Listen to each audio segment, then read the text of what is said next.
What's going YouTubers? Well, ladies and gentlemen, it's the Natural Born Thriller. And welcome everyone to Being the Asylum. This will be episode 268.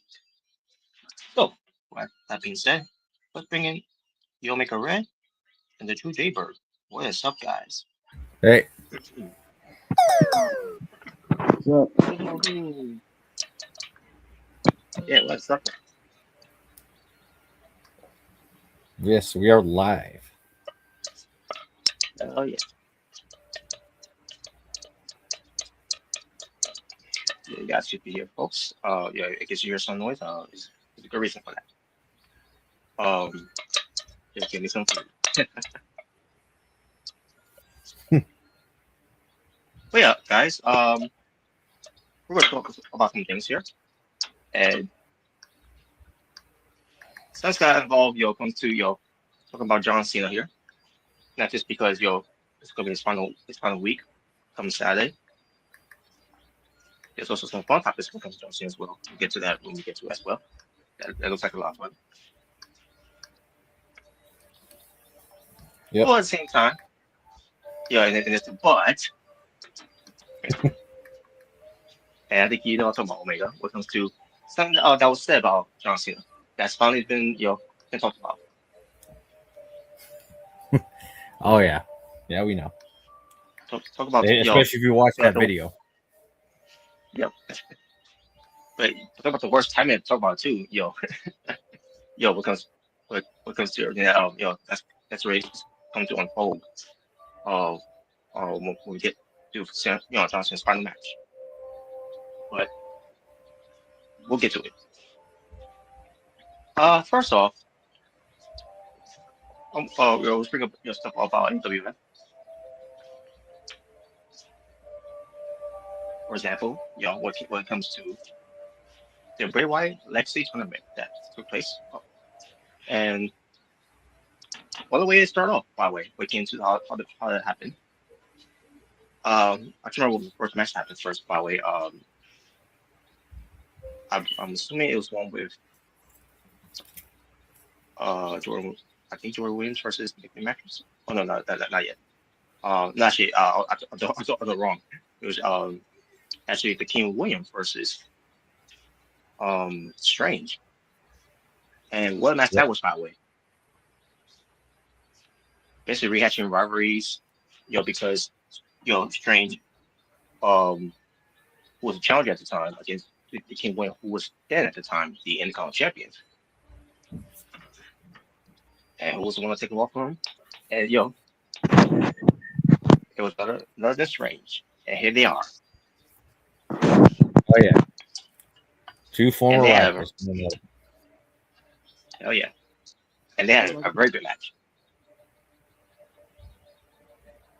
So you really enjoyed it? Hell yeah. There was a lot back and forth. There was a lot of potential punches. And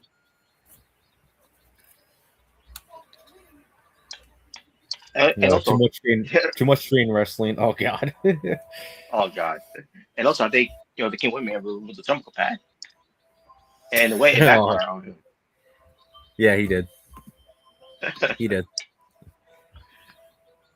Yeah, so he tried to cheat.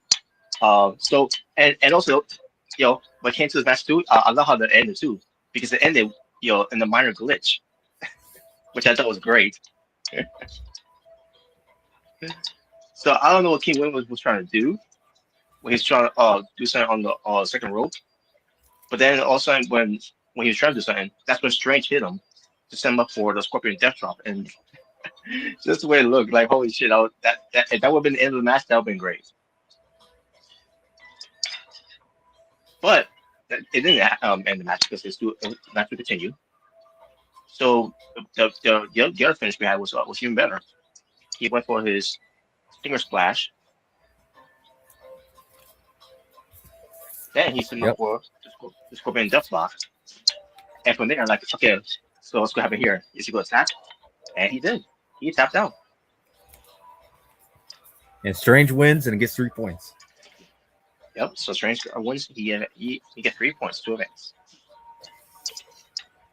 Yep. And like, yeah, what a match! What match this was.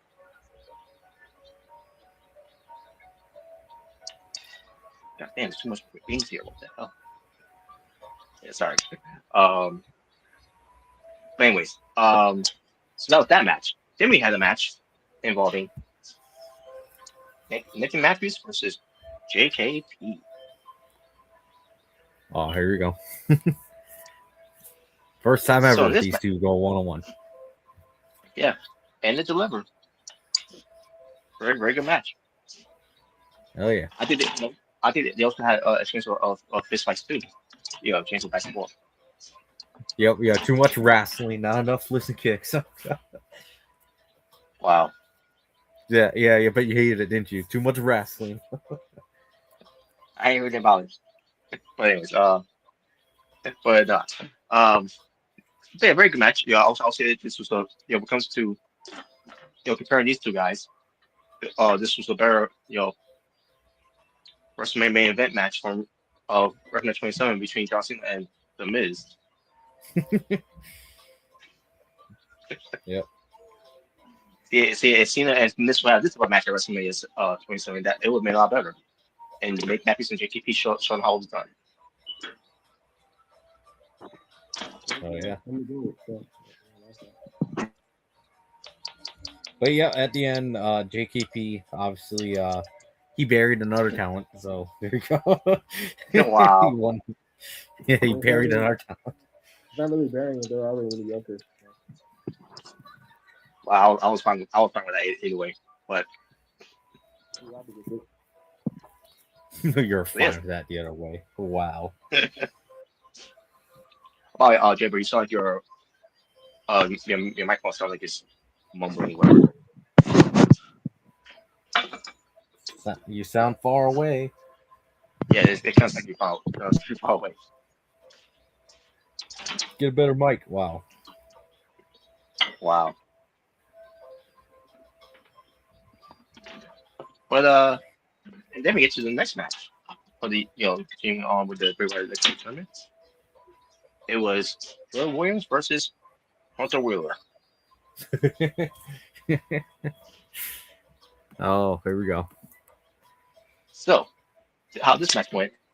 This was also a good match, and especially how I love the exchange of strikes they were doing, and then they were having it added by really laying on each other, do the hockey fight, and that was rolling out for Jordan. I was like, yeah, get him, Jordan, get him. And he did. I was gonna say, at least you got to admit it was Hunter Wheeler's best match he's probably ever had. It was against Jordan. Oh yeah. And so he got the better of that fight. He was like, yeah, now all you need to take it home. But he didn't. Yeah, and the most upset victory ever.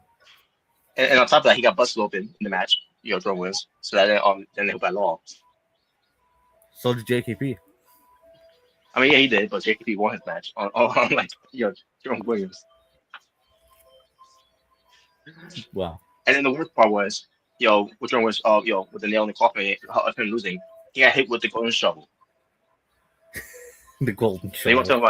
If you want to talk about a natural burial, that's what Hunter Wheeler did. Well, he's not a made man, so it can't be a burial.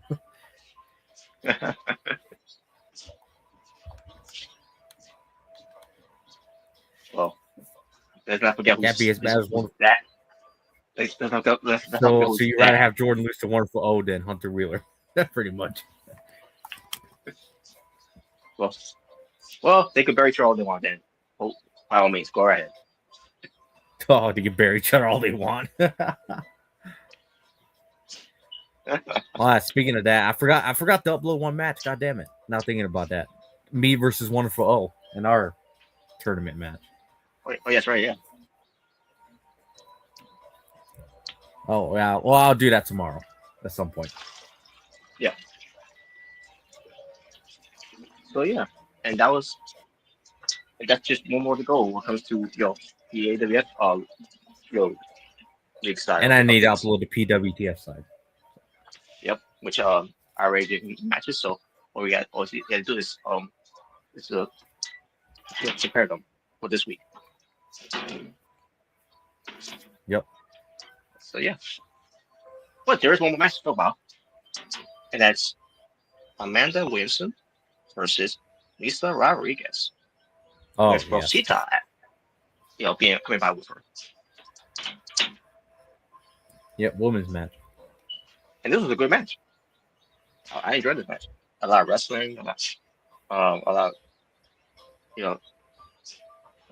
physicality. All these two. I don't know if it's been a program. I don't know if it's been a program when it comes to the learning tree versus LWO. Maybe it is. Who knows? But it seems that way too. I don't know, the way the JKP and Wonderful O match ended, it felt like there's be more of a program in there. Yeah. Yep. Yeah, don't you love it? Oh god. You gotta love it. I guess. Wow. But what's this here? Let's see something here. Okay. I'll take care of that momentarily if he's going to be part of the stream. All right. So, and that. Oh yeah. So as mentioned, Lisa Rodriguez won. She won the match. Yep. She won. And I think she won with the code red. I think that. That's how she won. Yeah. And also Amanda, Williamson bled in the match. By the way, I should mention that. By the way, Well, she landed really hard on her face, so yes, yes, you did. And they also had exchange of face fights too. I don't remember who won that one, but yeah, there's a I'm lot of. starting to think you really do love the chain wrestling and the fist fighting, and as the new mechanics. Hell yeah, I was enjoying that. It's Especially the chain a wrestling. competition. But no, Dave Meltzer hates it. He's like, no, too much wrestling. No, Yeah, not enough flips and kicks, not enough 50 dives over the top not enough rope. super kicks. Not enough table It's not- spots. Yeah, oh my God. But yeah, and that was basically it when it comes to AWF matches. And you guys say this probably, um, when it comes to Jordan Williams, even though he's part of his legacy tournament, but he still is going to get an opportunity for a shot of the AWF World Championship against the Demon at Tokyo Clash. Yep. That's right. Yeah, you hear that, Jaybird? It could have been you in that match, at Super Series, but you had to lose. You hear that? Huh? Yeah, you had to you worried way too much about burying young talent and actually winning the match against established talent. Anyway, can I hear me? A little bit. You still A little sound bit. like you're. It might still sound like you're interfering with something. Oh, All right. Well, while I take care of that, now we get to talk about something else here. And that is, and he'll be back, folks. But let me see. Where is it? Okay, here we go. So now let's move on to the next portion. That I didn't get a chance to do last time. Just give one moment. Okay. What would that be? Just give one moment. Got set up here.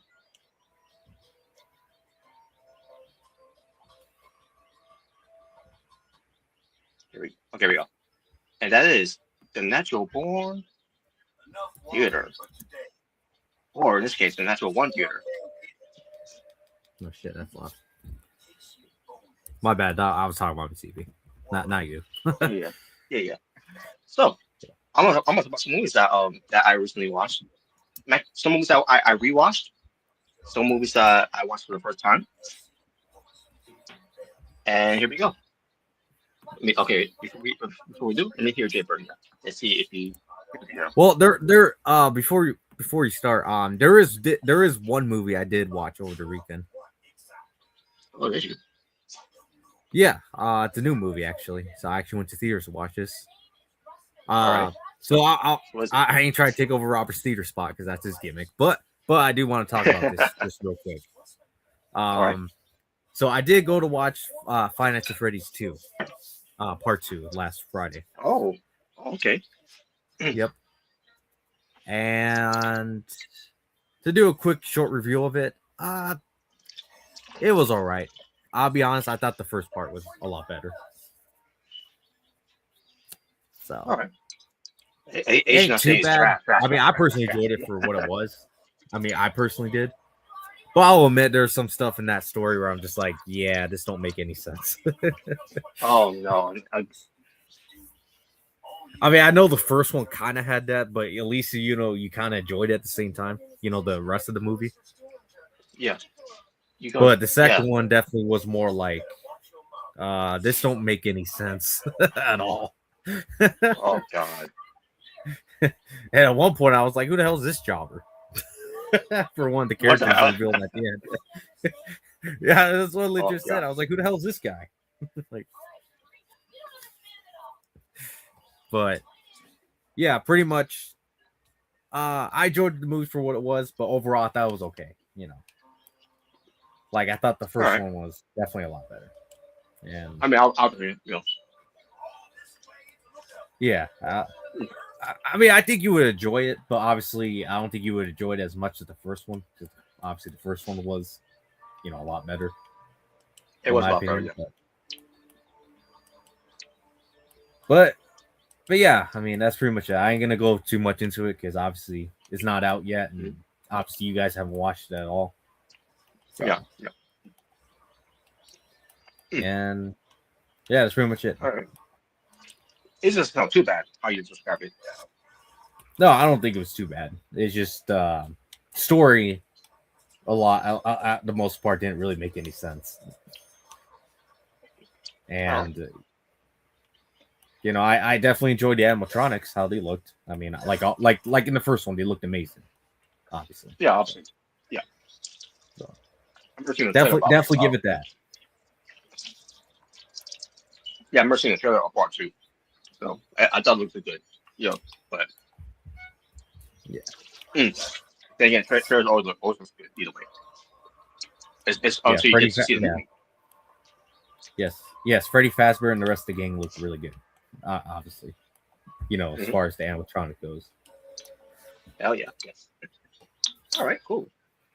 That's something to look forward to. And by the way, I still plan on find a way to watch that movie that was Leonardo DiCaprio. One battle after another. Oh, yes. I still that's still on my mind. By the way, I don't know if Jalen's still there. I don't know if you're still there or not. I heard that. I don't know what site it was. I couldn't remember. It might have been IGN or fucking Screen Rant. I don't remember who it was. But they literally rated One Battle After Another as the best movie of 2025. What? Yeah. Well, it is IGN, so yeah, IGN. If it was them, if it was them. Yeah, I don't know if it was them or not, but I can't remember. It might have been IGN, comic something. I forgot the website name. You guys might recognize the name Comic something. Or it might have been a Screen Rant, which they're shit too. I don't know if you guys ever seen their. I mean, they're shit too, yeah. Yeah, shit too. Or the articles. but yeah, it was one of those websites, and they rated One Battle After Another as the best movie of 2025. The first thing I said was, "Get the fuck out of here!" Not even close. Like, no. If they're on acid while watching that movie, sure, it might have been a great movie, but not when you're sober. You're trying to watch that fucking movie, thinking it was going to be a good movie, but no. And they have an anomaly that they part that was a great movie. Yeah, that movie was trash. It was trash. Well, to a certain degree, like I said, I do regret making Robert watch it. You know, eventually when he does watch it, but at the same time, I really want to hear him bury it. So then again, I said it before. It can't be worse. Again, I said this before. It can't be worse than Texas Chainsaw Massacre Part 2. You'll be surprised how much of a high bar on that a lot of movies set since that one. All right. Just watch Madam Web. You'll see how that's even worse than Texas Chainsaw Massacre. Madam Web was terrible. Yeah, that was worse. Yeah, I bought her for you guys. Yeah. But my personal trailer, I thought that maybe you know what, Robert? Maybe you should watch it just to bury it. Yeah, that's the idea when it comes to me watching movies. Just watch movies, just for me to bury. Yeah, you should intentionally just watch really bad movies just to bury them. I think that would be a good, entertaining segment for you to do. Yeah, that kind of felt well. With Winnie the Pooh Part 2. That was. Oh yeah, you buried the shit out of that one. Yeah, you know. I thought part one was alright, but part 2 was terrible. Which, by the way, that's bad. When One Battle After Another, I would argue, was even worse than that one. That movie. Yeah. Yeah. All right. But anyways, I don't want to take over your segment, so go ahead, Robert. Tell us what movies you watched. So, yeah. I just want to get that one thing out of the way. Yeah, that's fine. But I should let us know about how Five Nights at Freddy's Part 2 is. So. Yeah. Like I said, I enjoyed it. I mean, I'm not sure if you guys will, because obviously I'm more of a Five Nights at Freddy's fan ever since I was a younger kid. But yeah, I thought it was pretty good for what it was. But but as far as like a movie goes, yeah, I thought the first one was better. So all right, cool. All right, so with the movies I rewatched, I'm gonna start with those first.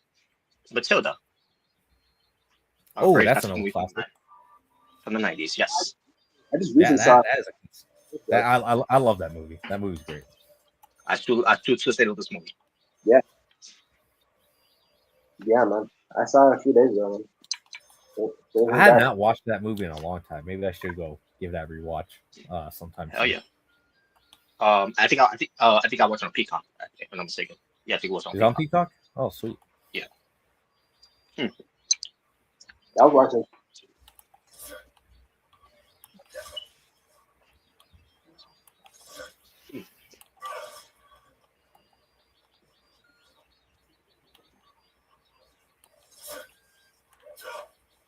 Are you trying to say something, bro? Wait, can y'all hear me? A little bit. I heard you a little bit. A little bit. Yeah, kind of sound like you're trying to say something. Yeah. Yeah, it sounds like it's trying to say something. Well, I mean, I'm just saying. I saw Matilda. Oh yeah, yes. So that's what I said. Yeah, Oh, it's one of those movies. That's cool. Yeah, it's just one of those movies that to me it never gets old. Oh So, Sorry. another movie that we watched, Uncle Buck. And no, he's not related to Young Bucks.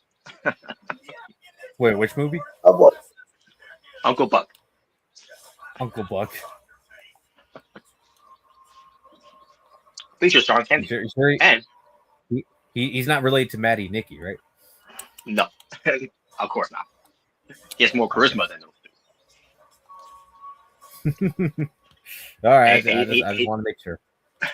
Yes, he's been there since what, 1994? But they also features a young, Macaulay Culkin before he did Home Alone. Oh wow. Yeah. Another movie that also never gets old too, probably Uncle Buck is a very good movie. Yes. Any movie that John Candy is in is always gonna be a good movie either way. Which movie? No matter if he is the Uncle Buck. Oh, you're still talking about? Oh, okay, I didn't hear Yeah. exactly what you're talking about. Another movie that I watched with John Candy as well involves with Steve Martin, and it's called Planes, Trains, and Automobiles. I think I heard that movie. I don't think I've watched it though. It's a very good movie. I watch it every year.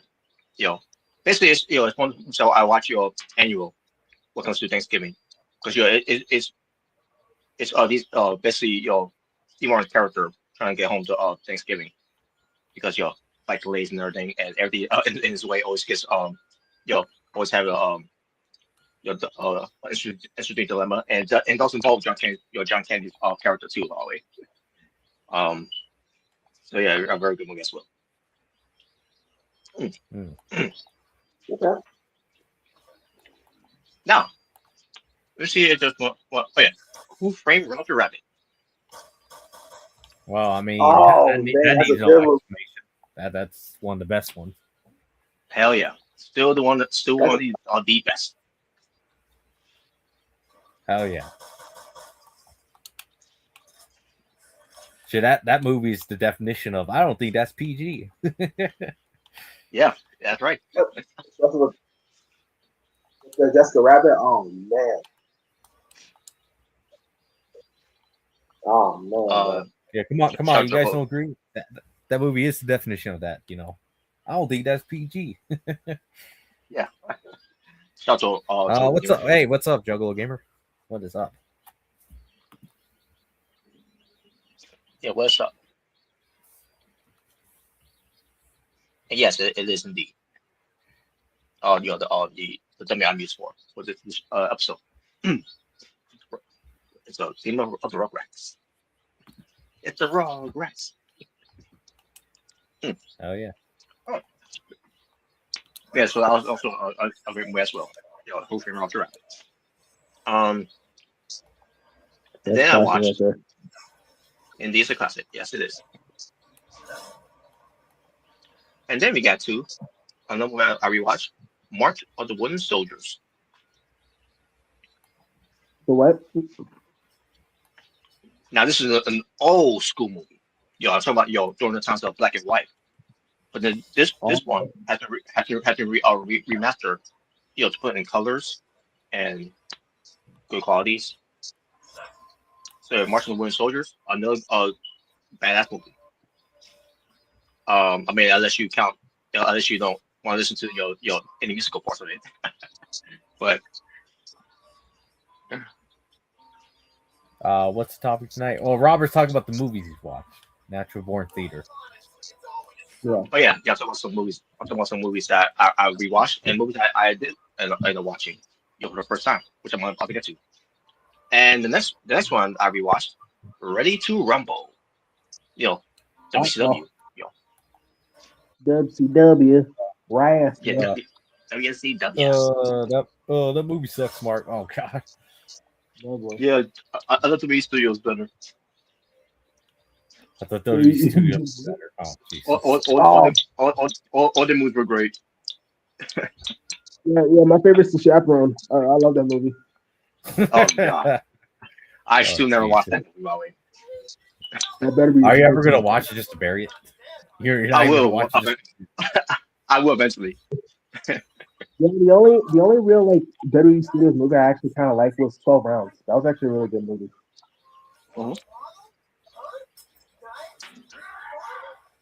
I thought the first season of Evil movie was good. You know, a movie I thought truly was trash that I did watch years ago. Leprechaun Origins. That movie was trash. Oh, forget about that. I can't believe it. Yeah, that was garbage. WWE Studios did that? You don't remember Leprechaun Origins? WWE, that was a WWE Studios movie. I think Hornswoggle played the Leprechaun. Wow, I forgot. I forgot all about that, bro. That movie was trash. But if you want to do two boring movies, look no further than Marine 2 and Behind Enemy Lines Part 3. Oh boy. Boring. The Marine was okay, but like the fact they made more is like stop it. Stop. Leprechaun in the Hood is funny as fuck. Yeah, you see those Leprechaun movies were funny. Those movies were funny. Yes. The Leprechaun Origins, on the other hand, that was shit. That was the moment that the way you grab onto those Hollywood franchises and turn to their own, it ends up being trash because of who was be involved. Come on, Robert. Come on, Robert. You don't want to. You don't like See No Evil? Okay. Part 2, I did. I mean, Part 1. I meant to say Part 2. I didn't really see Part 2. I heard that one was terrible. By the way. And I saw the trailer. I'm like, yeah, enough said. When I saw the trailer. Well, come on, ask King. Yeah. Maybe let's say it's a 3-foot cock. 3-foot cock. What the hell? Which, by the way, that's what this man wanted to do for Part 1. A 3-foot cock. Is that actually what he wanted to do? That's true, Jay-Bird. It is true. You go look yourself. A 3-foot cock. What? Yes. That joke? That was this man's idea. That's not a joke. What the hell?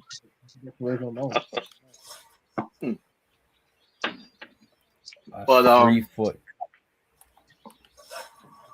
But anyways, WCW when they did this movie Break the Rumble, a very good, obviously, it's a very good movie, with some comedy. We had the introduction of Timmy King, and we had we didn't have Eric Bischoff, but we had some guy, just like a cowboy named Sinclair. Well, aren't you glad we never had Bischoff? Yeah, I am. He's back and better than ever. And then we had we then had Kimberly, what comes to the Nitro Girls, but we had some girl named Sasha. Okay. Yep. And I forgot that movie also had the triple cage in WCW. Yeah, and that's when they introduced the triple cage. Yeah, which it wasn't complicated, by the way. When it comes to how you win the match. Yeah, don't you just climb it? You get the championship, and that was it. And that was it. Yeah, that's all you had to do. Not how Vince Russo did it, where you had to grab the belt, go back down, and then leave the cage.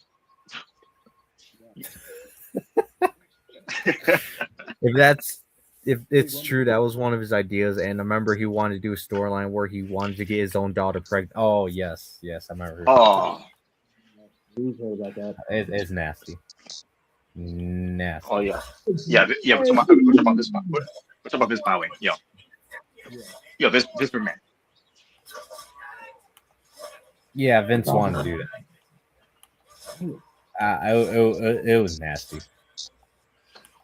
And and obviously when they shut that idea down, they wanted to do they want a second choice, Shane McMahon, to be the one in person to pregnant her. What?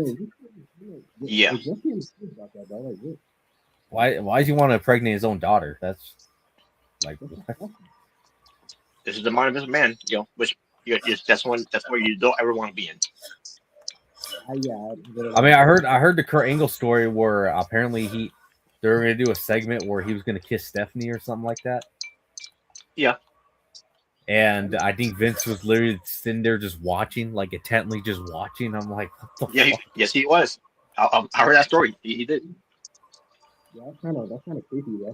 And even Kurt Angle felt weirded out about that. And I was like, oh my god. Yeah. You have your boss, watching you kiss his daughter. Like, that's weird. That's weird. That way I'm playing that. So far away again. Yeah, you're still playing your far away. We heard you a little bit, but you're still far away. So we're knowing that Vince Russo was a part of JCW now. Yeah, I heard. I heard about that. Well, there goes that product. Not that I watched anyways. No offense. And what I heard what he was doing, he's still up to no good when it comes to his booking. Nonsense. Yeah, wasn't there something he wanted to do, or wasn't there something he did that was just like? Yeah, he wanted to do a Me Too movement with some chick. Oh yeah, yes. Oh yeah, that's what it was. And then a storyline involves someone having a concussion, whatever. Something like that, yeah. So stupid. But this. So, what do you guys think about Lurch from Addams Family and a pair of diapers being John Cena's last opponent? Oh come on! He's talking about Gunther. Yeah, we'll get to him. We'll get to him later on. But yeah, so I saw a meme where okay, I don't know if you guys seen that with the Grand Reaper meme where he's going through the doors or whatever. Mm-hmm. You seen that meme before with the Grand Reaper and he's going through the doors and then he's about to go to the other one, and that's when someone usually puts like text or whatever. So I saw a meme of that where obviously the first door was Goldberg, the second door is obviously John Cena. I guess what the third door was for Gunther. AJ Styles. Yeah, AJ Styles. I'm like, oh god. What?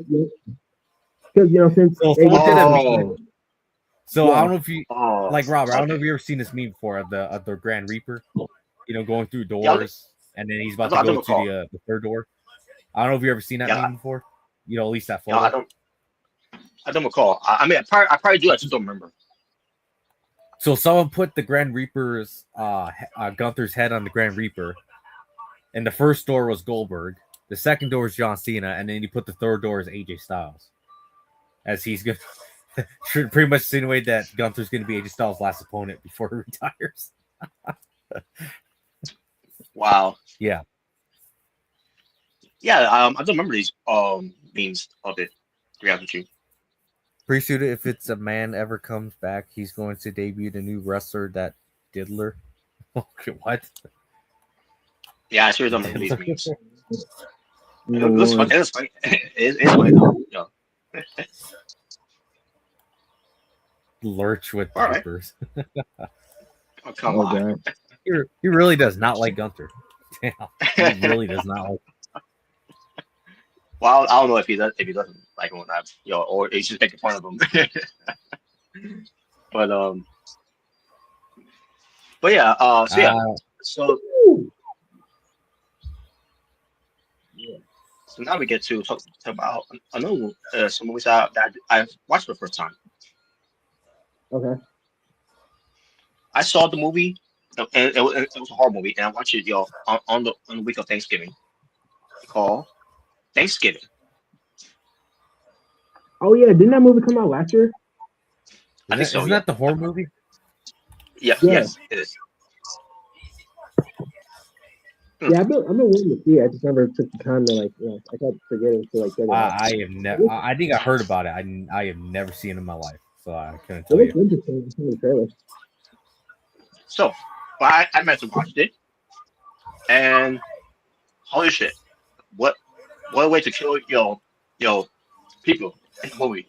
Oh my god. Oh, gory, like really gory. So it was great. Some of it was indeed gory. Holy shit. Some of it was even comes to preparation for Thanksgiving. Holy shit. Okay. So I thought it was Yeah, decent. I thought it was a decent movie. I see You even know, though we're going gonna for have, this movie. yeah, we're gonna have a new horror movie. It's gonna be called Christmas. There you go. Well, it's a movie called Black And then, Christmas. and then we're gonna have another one called Easter. The Easter, yep. Someone in the Easter bunny mask, you know, with a mallet. Oh, you know what? Let's like Eric Rowan do that. Yeah. Oh god. Yes. And bring his mouth with him too. Yep. That'd be perfect. So yeah, I thought the movie was decent, So I get where they're going with this movie. I don't know if it's gonna be a part two, but we'll see. All right. And the other movie I watched for the first time as well. I watched all four of them. Yeah, I mean it took me days to watch them. And for good reason because there's four of these movies. I watched Rise of the Planet of the Apes, and I thought that was good. Oh, You have never watched that movie before? No, I always wanted to watch it, but I never had time to watch them. Oh, that's a good movie. Rise of the Planet of the Apes. It's a good movie. You talking about the modern one? Like it's the one with James Franco. It's the first one. Yeah, the first one, James Franco. Okay. I always thought that was a really good movie. I always thought that was really good. Yeah, I saw the first movie. Did you watch the second one? And then I watched the second one, Dawn. It's called the Planet of the Apes. Yeah, Dawn. Yeah. And I thought that was I thought that was good too. I thought when I first did it, when I first started, I'm like I don't think I'm going to be into the movie that much. But then it started picking up. Started picking up later on. I'm like, okay, I'm liking this movie. Oh shit! Like I see that coming. It's a post-apocalyptic movie. Yeah, almost. It was kind of like that too. Based on what happened in part one. So, yeah. So I did enjoy part two, and then we get to War for the Planet of the Apes, which was part three. Oh, so you watched the whole trilogy? Oh shit! I watched them all. I watched them all basically. And like, holy shit, this is even good too. And then one part hit me where, oh man, I figured I figured he wasn't gonna survive, but same time, like, damn it, I wish he did. Oh, you're talking about Caesar. Caesar, yeah. Yes. Yeah, it's a very good movie. All three of those movies are really good. Hell yeah. And finally, first one and the second. And then the new one. Did you watch the new one, by the way? The one that came out last year, I believe. And then the one from last year. Kingdom of the Planet of the Apes. Yeah. Yes. It was alright. It was alright. Yeah, I was into it, but I thought the first three was way better. Not saying this was bad, but this was alright. Yeah, Okay. I think this one's going to be its own trilogy, obviously with a new eighth, Yeah, yeah. It's gonna be a main new character, and obviously it's still in the same continuity as the original three or the first three. Yeah, but yeah, it's too much to Caesar. When it comes to legacy that he left behind. For his age. Yep.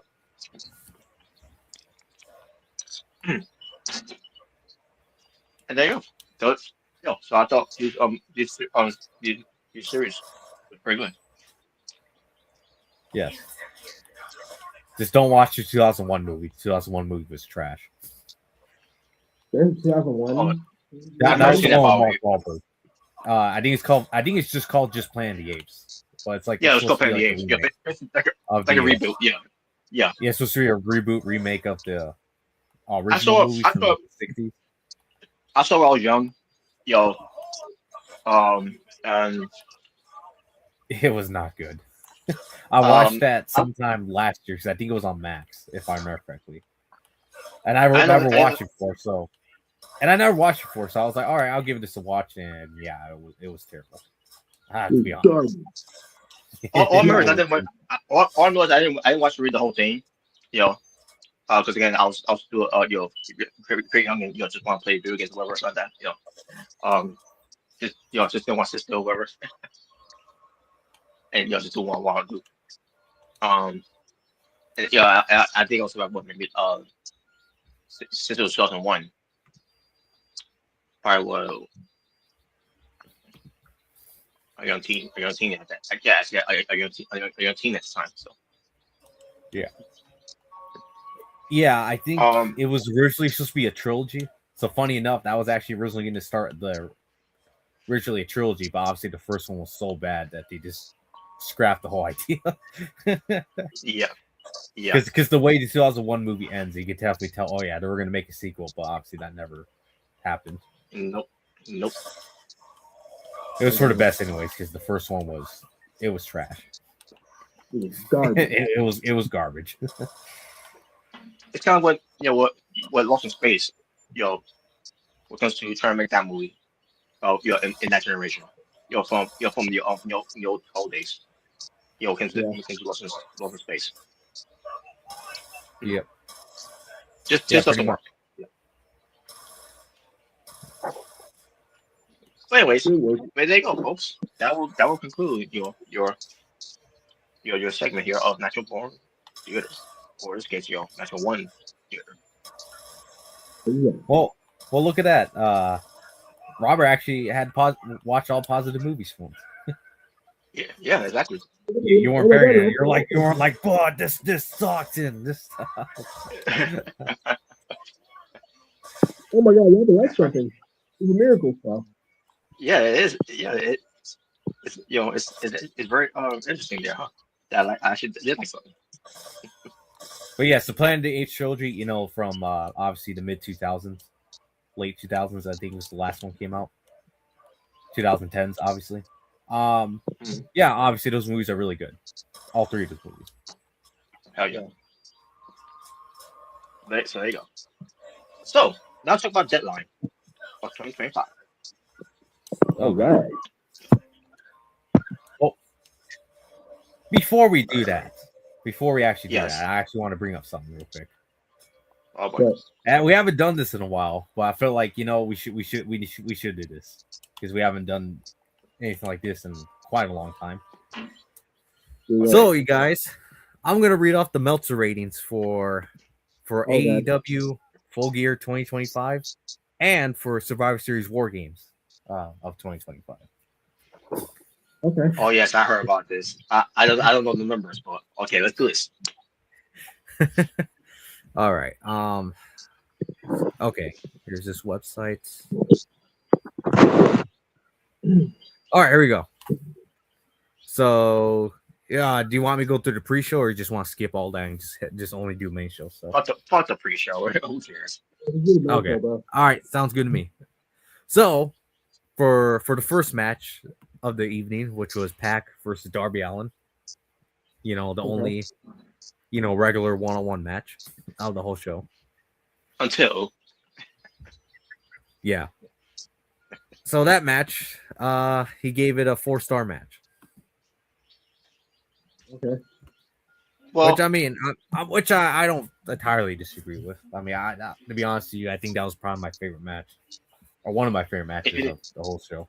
To be honest. Well, if it includes just the finish sucked. Obviously, the finish sucked. Yeah, if it didn't include the finish, I will give it a 4, but I'll give it a 3.5 though, just to be generous. Okay. That's not bad. Okay.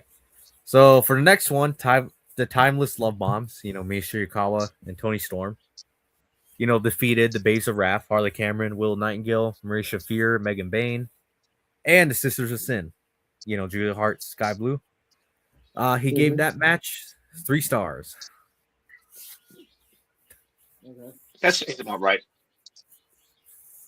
Wasn't a bad match, but yeah, but that's it. That's right. I personally thought it was more like 2.5, in my opinion. So.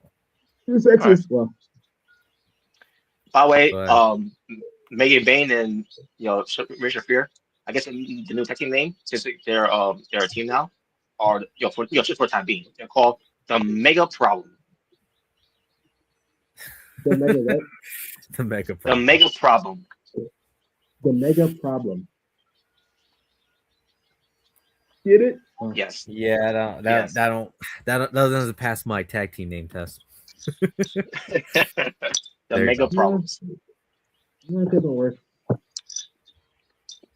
Oh, okay, here we go. This is going to be ridiculous. For the AW World Tag Team titles, we had FTR defeating Brodito. And Meltzer gave that match a 5-star match. Nope. Yeah, 5 stars. Nope. 3 stars. I'll say it was more like 3. I don't think it was bad, but come on, I don't think it was some amazing 5-star match. Like, come on now. The match was good, but I hate the shenanigans. I hate the stuff they did. And I'll be honest, even without the shenanigans and all that, would you really say it was some all-time classic 5-star match? Would you even go that far? No. Exactly. It's not even all-time 4-star classic. I thought you liked shenanigans. I thought you liked what happened with Cena and Dominic. That was shenanigans. Well, that was shenanigans done the right way. That wasn't. Well, like I said before, AW was shenanigans. They can't do things right with shenanigans. I always said that in the past. They can never do Cena Dominic. That was shenanigans done the right way, though. That's the difference. Mm-hmm. The way AW does shenanigans is just they just do way too much. That's the thing. Yeah, I think way too much. And honestly, there's even times where it's not even needed, and not even just that. It just goes. They just do overkill with the shenanigans as well.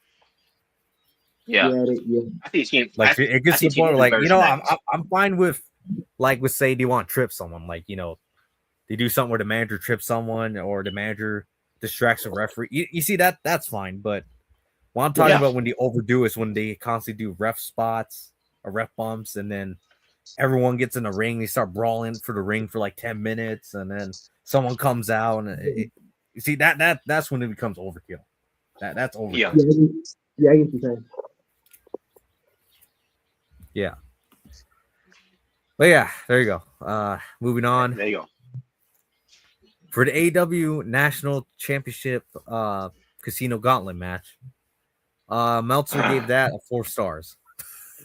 Nope. 2 stars. One of the weakest Casino Gauntlet matches they ever had.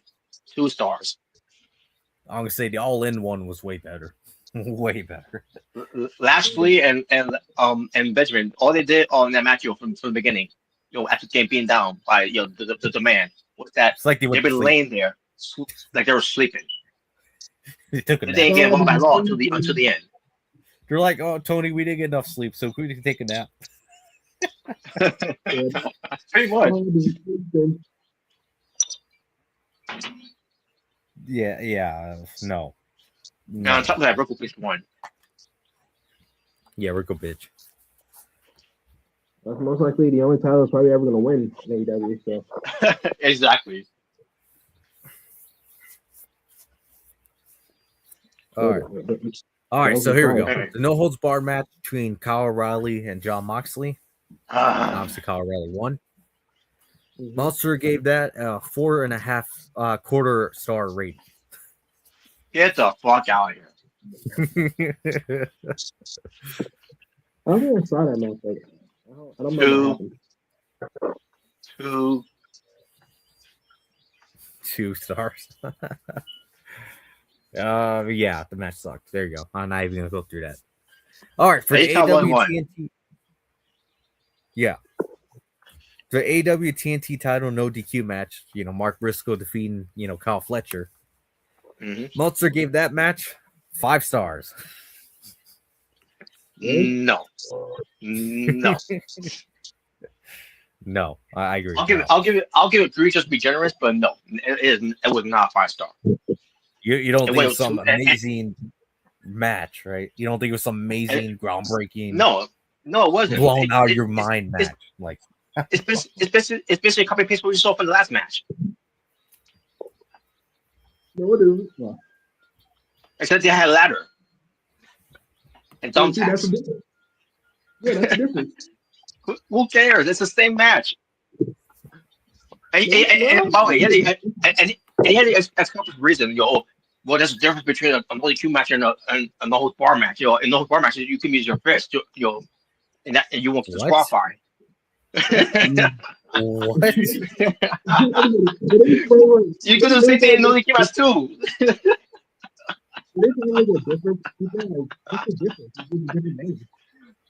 And even if there was no holds bar match and a no DQ match, what's that type of wrestlers to do that in a regular match? Exactly. Oh my god! I fucking hate talk face. All right. Here's one of the fun ones. All right. Here's gonna be one of the fun ones. So for the $1 million 6-man tag team match, we have the Walking Weapon, Josh Alexander, teaming up with the Hardley Boys, Maddie and Nikki. Yeah, poor guy, Maddie and Nikki, defeating Jurassic Express, which is Jackoff Perry, Dino Douche, and Twinkle Toes McFingerbang, teaming up with Kenny Omega. Yeah.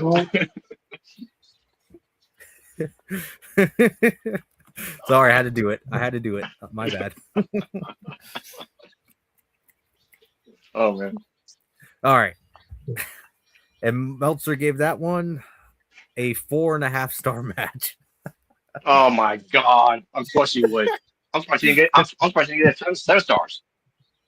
7 stars. Look at the bright side, guys. Jungle Boy got a same comeback, so 1 star. Oh, fuck him. Yeah, I agree. 1 star. I'll give it 0 stars if it was up to me, but no, 1 star. Fucking trash. I'm not even gonna go through that again because I want to be generous by not giving it 0s because Josh Alexander was in it. Yeah. Yeah, they have. Man, what are they doing with Josh Alexander? Honestly, I think he should be my last year.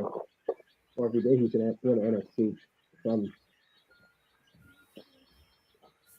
All right. Anyways, the co-main event, the AEW Women's World Title, Chris Statler defeated Mercedes Moné, and he gave that match a.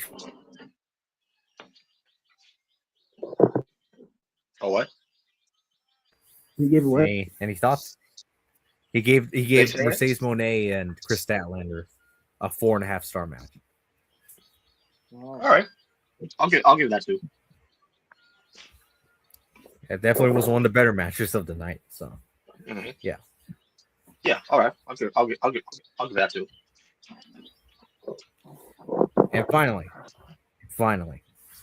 and the main event, the AEW World Title Steel Cage match. Samoa Joe defeated Hangman Adam Page, and Meltzer gave that one a 3.5 star match. I'll give it 2.5. I guess Robert does not like that match either. He's like, "Oh, I hated it. It wasn't bad. It's just or you think it just doesn't help that we literally just had blood and guts the week before, and then we got that. Yeah, Yeah, pretty much. I thought that the match was short.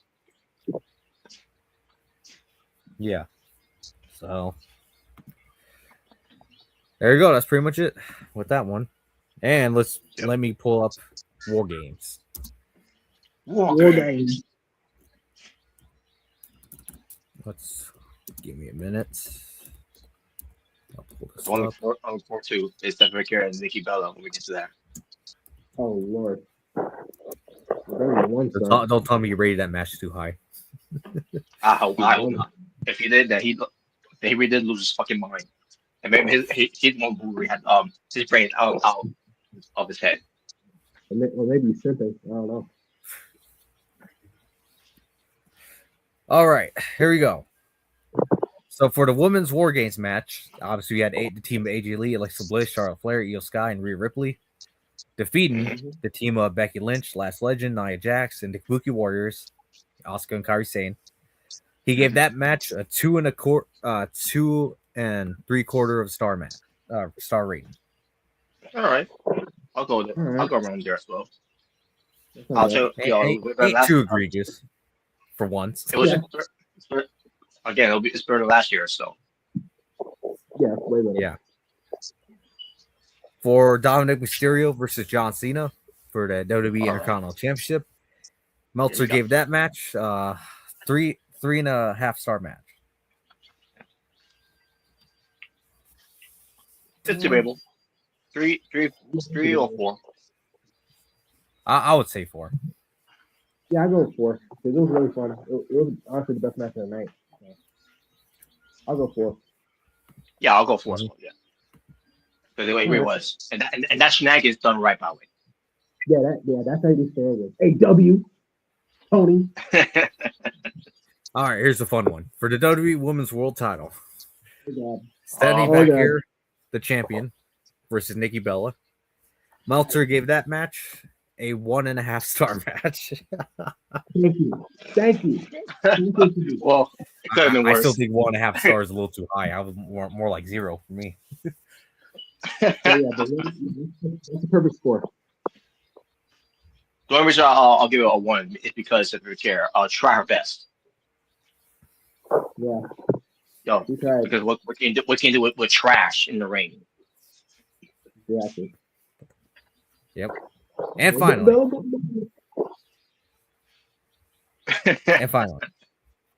the men's War Games match, which we had Brock Lesnar, the team of Brock Lesnar, Drew McIntyre, Division, Braun Breaker, Bronson Reed, and Logan Paul, defeating the Bayface team of CM Punk, Cody Rhodes, no pop, Roman Reigns, and the Usos, Jimmy and Jey Uso. And Meltzer gave that match a 4.5 star match. I'll give it 3. I'm gonna say I personally think it was more like 3. So. I give it a 3, but okay. I'm surprised. I thought we were gonna give it like a 2 or something. Like Magic said 1 star. Magic said 1 star. Wow. Yeah, I thought it would, but okay. I mean, that's how it goes. All right. And yeah, that's pretty much it. So. All right. Was the worst ever. It was terrible. It was garbage.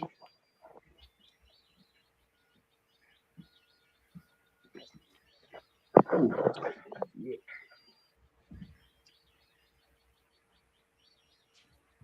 All right, so yeah, that's pretty much it for the Meltzer ratings.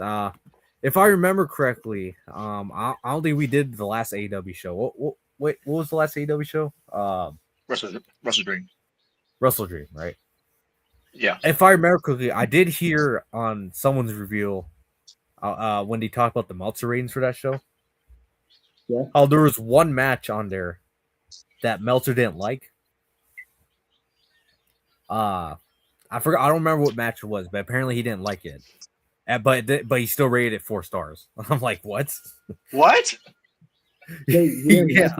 I don't remember what match it was, but I remember hearing from the review of someone's Russell when he revealed Wrestle Dream, but also revealed his ratings or whatever, or talked about it.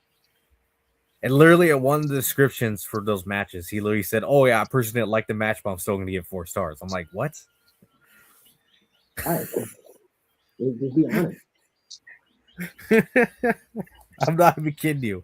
I don't remember what match it was for, but that's what we literally gave it. I'm like, oh my god. 4 stars for a match he didn't like. I'm like, really? Wow. But that's how you know he's paid. He's paid by That is just, yeah, that is just severe freaking gaslighting right there for his enemy. Like, geez. All right. That's what's an idiot. That's all we need to know. And there you go. He's stupid idiot. Can't wait to see his ratings for Saturday night's main event this coming week. Or actually, you know what? You know, I forgot what we should have done. Well, we'll get through it once we're done with the Deadline show, but we're gonna get to his ratings for Deadline. Okay.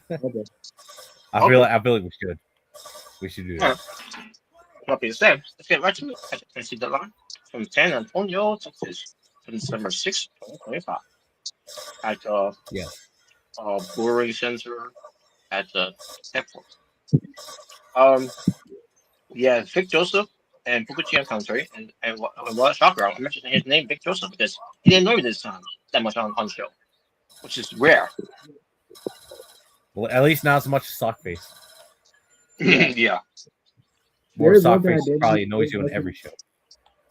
Yeah, like you said though, and there was one that he did in John Cena's catchphrase. Like I was like, don't do that again. Don't do that. Don't get some. No. Don't say that. But yeah. All right. But here we go. For the NXT Championship, Obafemi versus the NXT Champion Ricky Saints, 17 minutes and 17 seconds, where the winner will not only become the NXT Champion, but also we have the honor and privilege of being buried by Clay Rose at a Saturday main event this coming Saturday. Hell yeah. Yep, they will get buried. Me personally, if I was booking this match, I would have it end up be no contest and no one gets to face Cody next week. No, we're gonna make a triple threat match. Wow. Oh hell no. But I thought this match itself was all right. What I thought the first match. I thought the first match was better, but I thought it was all right. It was okay.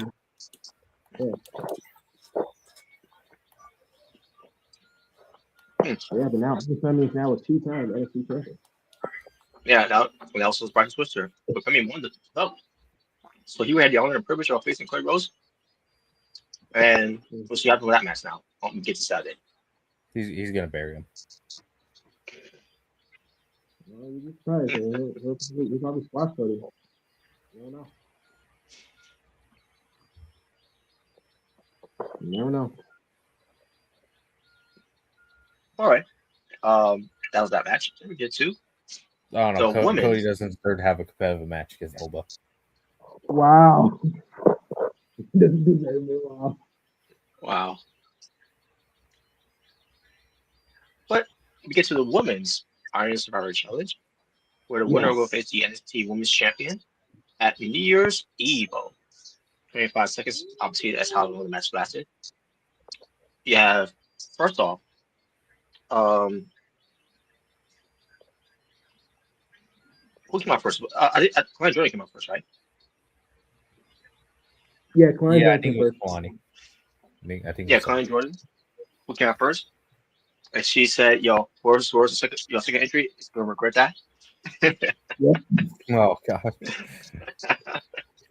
and it was Kimberly Gray, who is the women's Evolve champion. Yep. Oh yeah. Then they had a 5-minute match.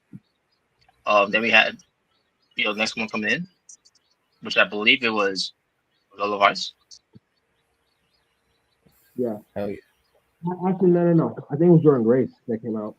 I think you're right. It was Jordan Grace. Yeah, it was Jordan Grace. And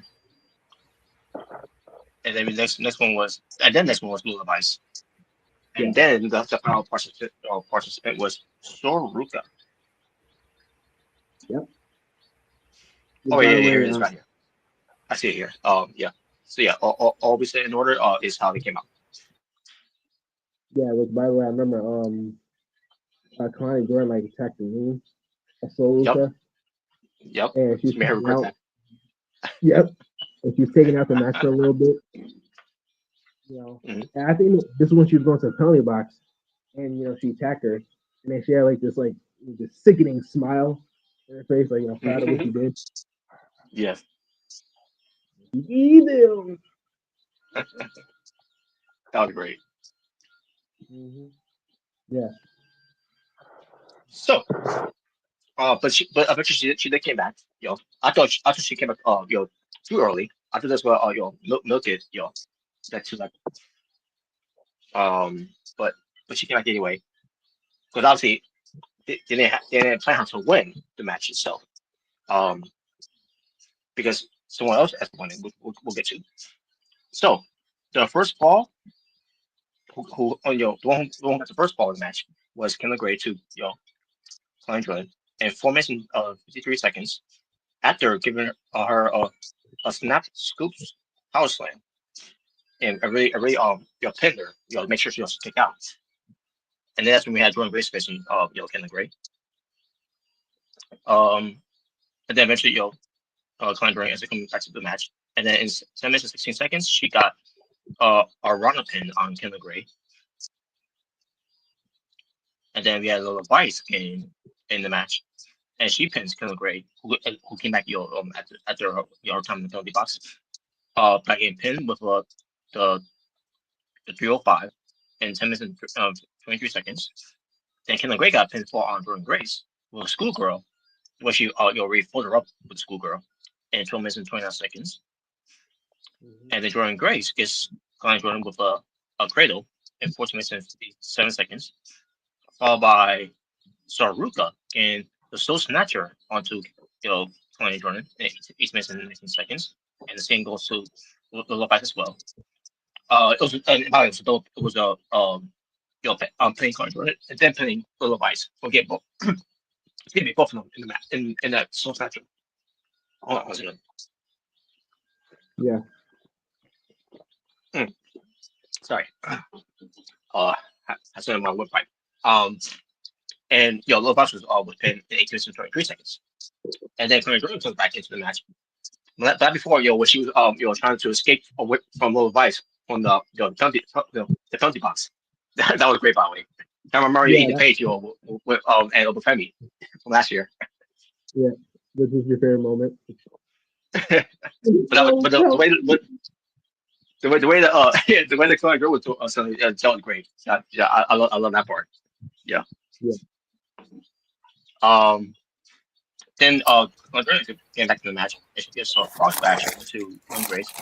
In 20 minutes and 54 seconds. Then Jordan Grace gets back into the match and goes for the Argentine power bomb, which is she spins you and then power bombs you.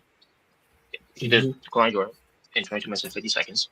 Well, Vice then gets Kendall Gray in the super kick in 22 minutes. And finally, the final fall was Kendall Gray, in the nick of time, because at this point, as pointed out, after Lil Vice got that pin, every woman in this match so far, at almost 23 minutes, they were all tied with 2 points. And they mentioned it was for the first time ever. Everyone was tied at 2 points. Yeah, first time ever that's ever happened. So it only needs 1 fall for a finish, and in 24 minutes and 56 seconds, we got Kendall Gray going for her diving, because she got the penalty box and gone to the turnbuckle, on top of the turnbuckle, and that goes dive onto the Vice with the Shades of Gray, and gets the win, and breaks the tiebreaker. And then 4 seconds later, 25 minutes has expired. Your winner of the Iron Survivor Challenge, Kendall Gray, and that was a shocking upset. I was not expecting that. My favorite team was Soruka. I thought she was going to win. I thought she was going to win, yeah. They gave it to Conor Gray, so this is a big moment for. Yeah, you can tell they definitely see a bright future for it. Oh yeah.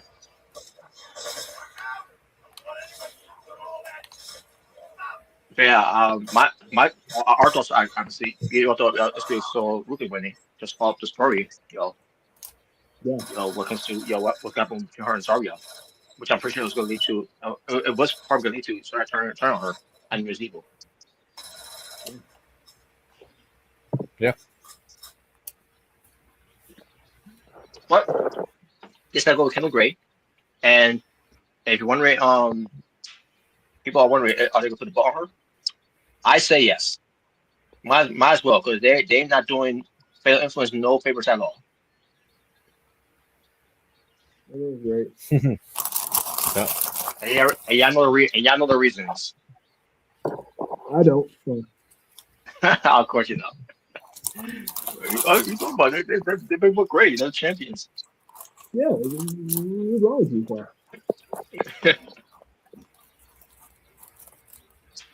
But yeah, obviously our it's probably one of our favorite matches on the show. Yeah, it was really good. Right, the women guys are very talented. It was really good. Oh yeah. Now all we gotta do is wait. We get to the men's. Mm-hmm. So then we get to the next match for the NXT North American Championship. Ethan Page defending his title against Mr. Iguana. 8 minutes and 33 seconds. Oh, Jesus Christ. Go on before we get started. There we go. Yes. Oh, let me see this.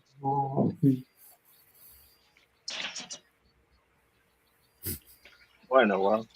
Oh, okay, that's that's one thing cornet. Yo, Page there. All right. So basically, Yeah, he is pockets. It's Green Cassidy. That's his name now. Green Cassidy. Green Cassidy. Wow. Oh, I think it's great. I hated this match. There you go. End of story. Well, I don't. I thought it was hands down the worst match of the night. I fucking hated it. I don't understand what the hell was so entertaining about this. Well, I thought it was fun. I thought it was fun. Yeah. No, I hated the one jack off, as you could tell in who's in the profile picture. Yeah, we had Omega's favorite and Robert's favorite. There you go. Yeah, but at least Ethan Page doesn't. At least Ethan Page doesn't make a joke out of what's trying to be a serious match. So. Yeah. Yeah. I'll trust me, Jay-Bird. I bet Pac was his match. You'd be complaining about it, how terrible this was, and how this is a waste of Ethan Page's time. I see what you're doing. I see what you're doing. What's that supposed to mean? Yeah. Oh, I bet you any money if this is the hometown man instead of Mr. Iguana, you would have complained about how terrible this would have been. Exactly. Wow. You can shit over.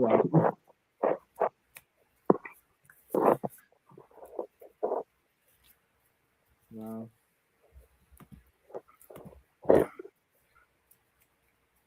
Oh, Robert did it. So yeah, fuck Green Cassidy. That's all I gotta say. Fuck him. Yeah, we're making green and orange. Yeah.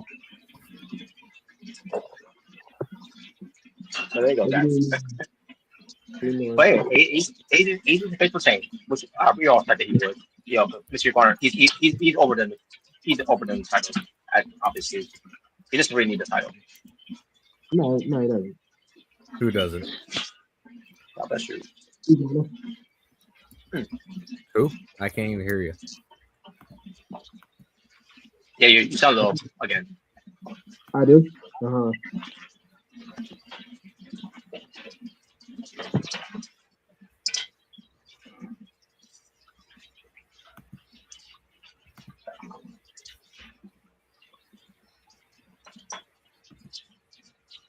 Yeah, who doesn't need what now? Yeah, I was saying, he doesn't need a title because he's over the title. Based on the reaction he's getting. Or Mr. Iguana. Why the fuck who in the right mind would even want to give him that title? Obviously, I'm sorry. If Shawn Michaels gave him that title, I'm gonna say, all right, Shawn, you officially lost your damn fucking mind. You know what? Bret Hart actually was right. You lost your fucking mind. Wow. Wow. And who cares about the marks in the crowd? Who cares about the marks in the crowd anyway? So fuck Mr. Iguana. Wow. Who cares about the marks? Wow. I see more Mr. Iguana, with Roll of Ice winning the mid-second titles than ever him winning a single title. Or at least, even better, he could win the speed championship. That doesn't mean anything anyway, so why not? Yeah, I got better. They'll bring back 24/7 championship and have him be the champion. Yeah, there you go. He could buy from after Elegance, But anyways, all right. Then we get to Izzy Dane versus Tatum Paxley. 12 minutes and 36 seconds. You also have Sean Spears and Nico Vance ringside for Izzy Dane. Now, this was a match that I didn't really care for coming into the show, especially when they did the deal package where that obviously I don't watch NXT weekly to know about the issues and all that. All I know is that I did watch Gold Rush when it comes to Dane and the rest of the podium turning on Tatum Paxley, and all because she didn't listen. You never listen. You never listen. You're supposed to be my friend. And I was like, really? That's the story? Because she didn't listen? That's why they did what they did? Robert, that's what happens when you don't listen. There's consequences. That's what happens. She's the champion. And she made a dumb decision, so she got what she deserved. Well. And the reason why she lost about it because they cost her. Yeah, she won't listen. You won Robert. So Robert. So yes. what you're saying is, at least when I turned on JKP, at least that made more sense, right? Because he's the reason why we lost the tag titles. Remember? Oh. Yeah. Remember when JKP turned on Jordan Williams? Wouldn't you think that made way more sense than this? Yeah. Yes. He turned in my career, so. And that too. Mm-hmm. I mean, you see that bump that he took, at WrestleMania. My God, it was really brutal. Exactly. Yep. Oh man. But that being said, the match I didn't really care for when it actually came in because obviously I really don't care much about Izzy Dane, but way better than Nikki Bella. Oh, this is way better. Yeah, well, no shit. I didn't have things better. Obviously, no shit. Obviously, no shit. But yeah, but Izzy Dane, she really showed something here. I like for someone that I don't really care for that much, but she was impressive. Yeah, Charlotte. I mean, Izzy Dane, she really showed her stuff. Charlotte, what the hell? Oh God. We got a new Charlotte now. Yep. Yeah, we're gonna call her Izzy Flair. Fun. And yeah, we're gonna introduce her as Charlotte's long lost sister. Yeah. I mean, she does kind of look like a young Charlotte Flair, from back in the day, to a certain degree. It's not how to do the strut and the woo. Yeah, she does the strut and the woo, and she's not as good in the ring, obviously. But and then those point where we saw Sean Spears with the dolls that Texas is all about that she's known for. And I'm seeing it's like, oh great, a grown man playing with dolls, huh? Wow. The way you said that made it sound really sus. Yeah, I think Cassie Lee needs to, lock him away somewhere. Oh no. Yeah. Oh wow, yes. Yes. Indeed. Well, unfortunately, I have to say this, because it's the God honest truth. Izzy Dane lost to a pair of dolls. Or not Izzy Dane, but Tatum Paxley lost to a pair of dolls. Tatum Paxley. Yeah, just like Johnny Gargano lost to a T-shirt. Yeah, but anyone's in a T-shirt.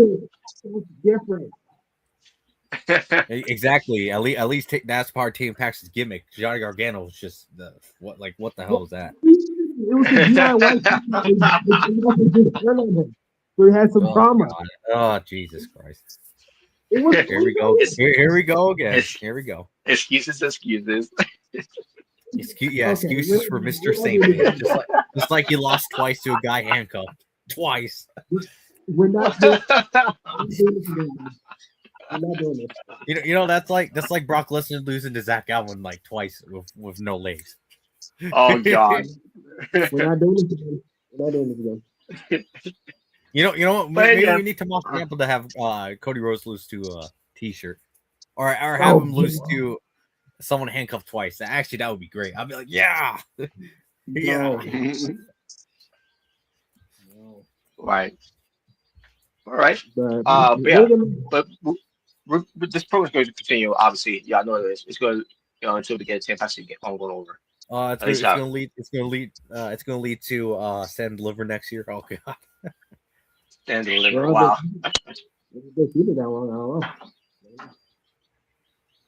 You know, now thinking about it, if Stand and Deliver, if the WrestleMania is going to be in Saudi Arabia next year, I wonder if they're going to have Stand and Deliver in Saudi Arabia. Yeah, I wonder. Yeah, that's a good question. Saudi Arabia must buy NXT.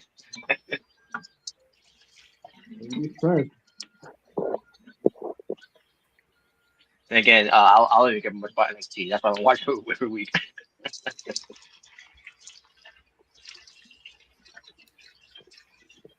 But all right.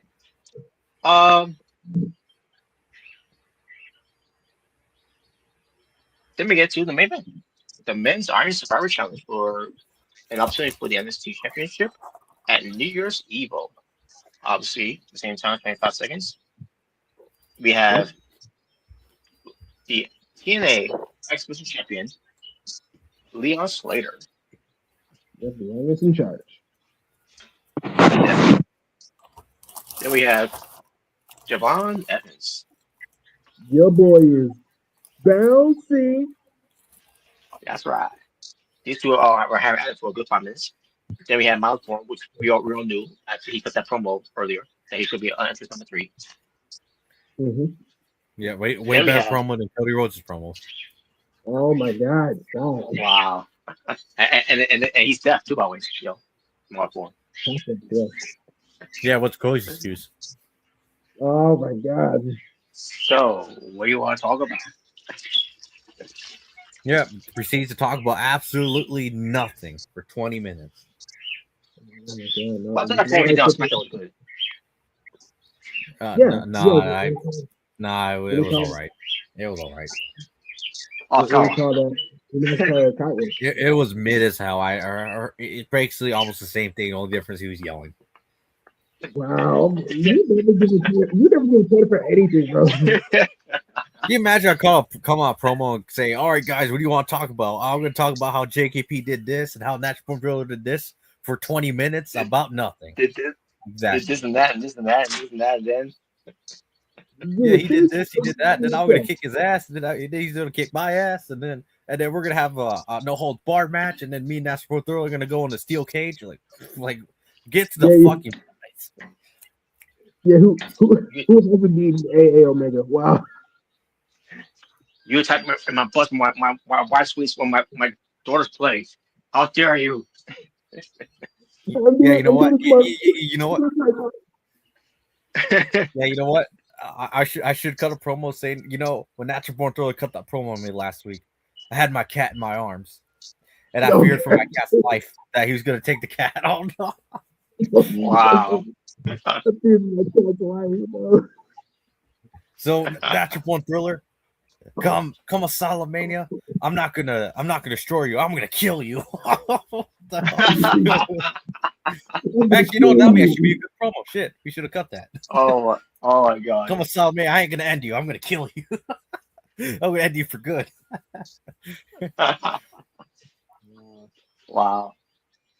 How are you gonna feel when I take you home and Mama Sarandon sees you in the body bag. Wow. What? It's Wrestling 101. Isn't that great though? It's great material. I think it's great.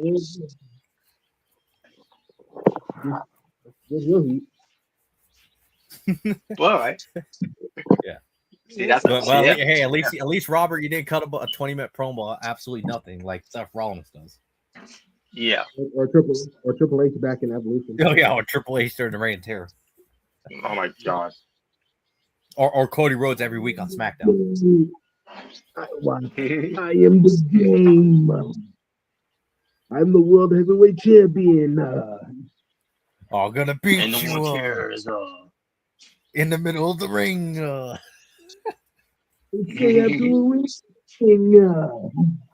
You gotta beat the game. Yeah, you know, Robert, at least you're not cutting promos like that as Natural Born Thriller. So, yeah. My God. Well, yeah. But then after other Mount Born, we had Beyond Limits. Yeah. Hell yeah. The best guy of the Dark State. The only guy I could actually see. The only guy I could see being a star from that group. Yeah. Yeah, because Sugar Me Timbers ain't gonna do it. He's trash. Yeah, the other dude, Osiris. Yeah, well, I mean, we seen him. He's even mega trash. He's even more trash than Sugar Me Timbers. And then the other dude, I don't even know what the hell he can do because I've never seen him talk. I've never seen him wrestle. Other than a couple times, but other than that, I mean, not enough to say he's good or anything. Like, other than he's at the right time to help his boys wins. That's it. Yeah. I mean, that's pretty much it. Yeah, I don't know. It's pretty safe to say the not so undisputed era ain't ever gonna go anywhere other than DL1. That's the only one that actually has potential to go somewhere. Yeah. So yeah, and then the final participant was Joe Hendry. Say his name and he appears. I believe in Joe Hendry. Way better than Green Cassidy. No, why? Oh God, why should that become a 1-1 match? Oh yeah. Oh no, they got a tag team. Oh boy. Oh God, you know be terrible. You know be George's nightmare. What? Yeah, let's have Joe Hendry, Mr. Iguana, Orange Cassidy, and Daniel Garcia in a fatal 4-way. Oh God. So we'll have Randy Orton as the guest referee. Wow. Yeah, would you guys love to see that? Oh God, I love to see George's reaction to it. Oh, you know what make Robert go crazy? We're gonna have Pockets do the fake kicks, but to the iguana puppet. Oh God. Oh my God. You know we're gonna have shenanigans too. We're gonna have Danhausen come out here to curse everyone. Oh God. I want to see Danhausen and Iguana interact. Oh, very evil. Very iguana, very evil or something. Oh man. Yeah, can you imagine that match? Just imagine that being an actual match. That'd be hilarious. Hilarious. I could already picture that. This Pockets doing the fake kicks, but to the iguana puppet. I can actually picture that. Oh God. Oh Jesus. Oh jeez. Yeah, you just pictured that too, didn't you? You just pictured that in your mind. You're like, oh God, no. Yeah. Well, if we ever do something like that, it'll be welcome to AWF and not AEW and WWE, for that matter. AAA is important with the company, WWE. Sure, I heard Netflix is buying HBO and all the other Warner Brothers stuff. Apparently, yeah. So can you just imagine that Netflix buys AEW and WWE and AEW officially become like brothers or sister companies. I'm like, oh no. That would be something, and they have no choice but to do so, despite how they feel about going there. Well, Robert, this is the question: who would you choose to book? Be the main booker, Triple H or Tony Khan? I don't want neither. I don't want neither. Because Triple H will promise you, Triple H every year will promise new era. This is a new era. You see something epic. You know how Tony Khan is. He'll probably have someone like freaking Akira Tozawa freaking beat Braun Breaker or something. You know. Jesus Christ. You know you know what'd be more ridiculous? Let's have Pockets and Mystery Iguana have a competitive match against Braun Breaker. Like, fuck out of here. Oh, God. I'm sorry. I know you guys like Green Cassidy, but do you really think he should be having competitive matches against Braun Breaker? Hell no. Fuck out of here. No. Obviously, he does have a chance. He does have a chance in hell. But Orange Cassidy, you know that Tony Khan will do that. Oh yeah. Have him have a competitive match against Braun Breaker. Or worse, having him have a competitive match against Owafemi. Yeah. That would be the stupidest thing ever. Yeah, Ricky Saints can't kick his ass, but Orange Cassidy can. Like, get the fuck out of here. Now this is true. Like, that'd be the closest thing to we'll get to. Like, you know, it'd be worse. They're gonna have the Vision betray Paul Heyman. And they're all gonna join the Don Callis family. Oh my God, no. You know they would do that, right? We all know they would. You know what? In that case, I would have Josh Alexander turn on the Don Callis family and be a Paul Heyman guy. That in return. Actually, you know that would actually be a great idea. Let's have Josh Alexander leave the Don Callis family and he joins the Vision. I actually would like that. That actually sounds like a better idea. That would benefit him more. That's all. Yeah. Oh yeah. I just thought something even worse. I just thought something just as bad. Let's have Cody Rhodes and old Blada, old boring, have a boring ass. So, yeah, the two most boring men of both companies having a feud. Oh Jesus! What do you want to talk about? Well, yeah. What do you want to talk about? What do you want to talk about?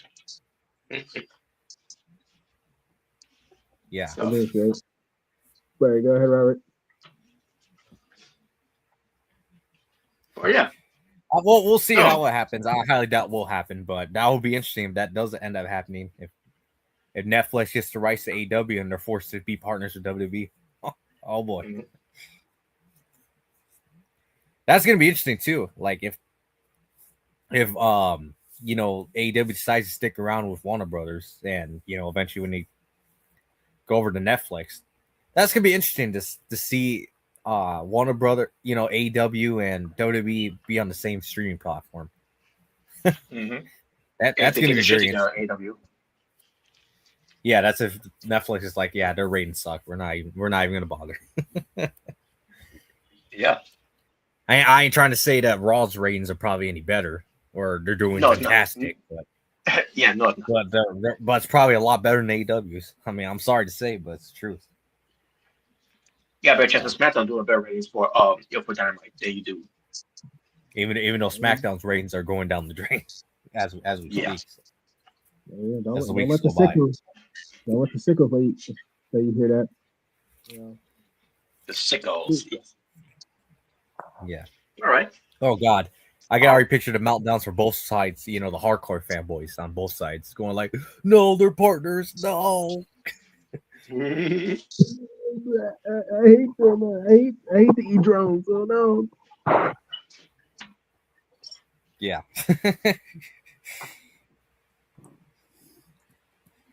But yeah, anyways, we'll continue on.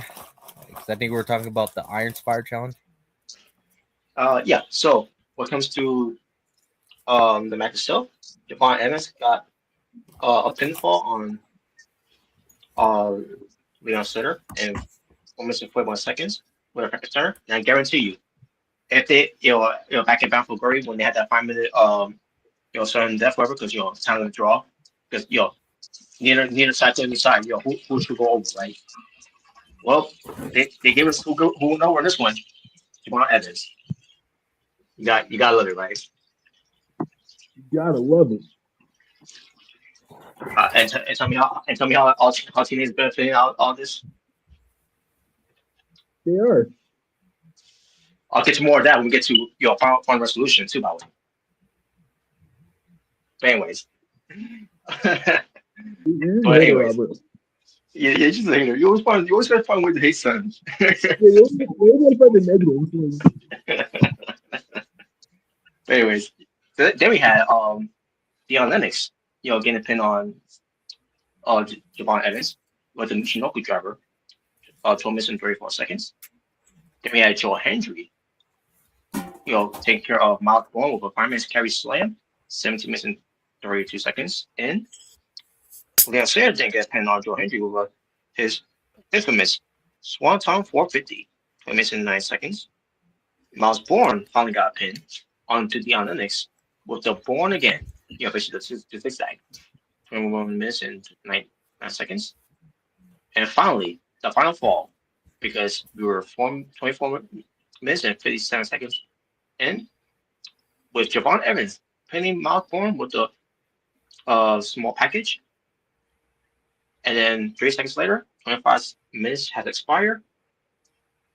And before Javon Evans got that pin, they were all tied with 1 point.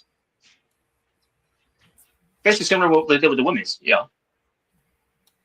So they want to do the same thing with the men's. And I thought, the way they booked it for both parties was very good. So Javon Evans got to win. As we all, we kind of expected who should win. Javon Evans did win, and he's going to be facing Overeem for the NXT Championship. So, yes. Yeah, and I think they're finally going to give him the title. Hopefully, I think so. After Overeem loses to Cody Rhodes. Yeah, because Cody's going to bury him because he's an egomaniac piece of shit. So that's how it is. That's how it is. So there you go. That was your NXT Deadline 2025. Pretty sure Cody's behind the scenes going like, yeah, that don't work for me, brother. Oh my god. So yes, very good show. I enjoyed the show for what it was. No, it was trash. Every AEW pay-per-view this year was better. Oh, God. Yeah, all that was better. Dynasty was better. All Out was better. Dynasty was better. Wrestle Dynasty was better. Oh God. Oh my God. Some no-name indie mud show that no one has ever heard of was better. Oh God. Wow.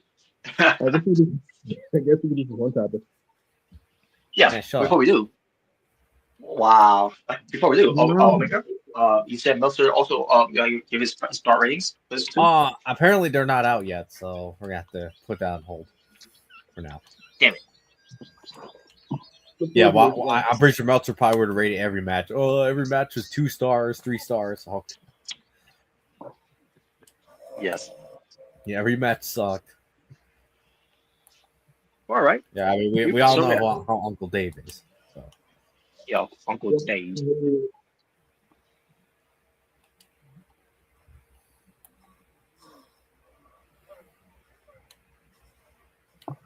All right. Well, yeah. So I'm about to bring it up right now. But before we do, David Otunga.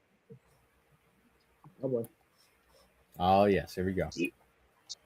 So I'm gonna bring up some things that he said, which what a timing this is. Because John Cena's retirement tour is coming to an end, and David Otunga is chose this is the particular time to do it.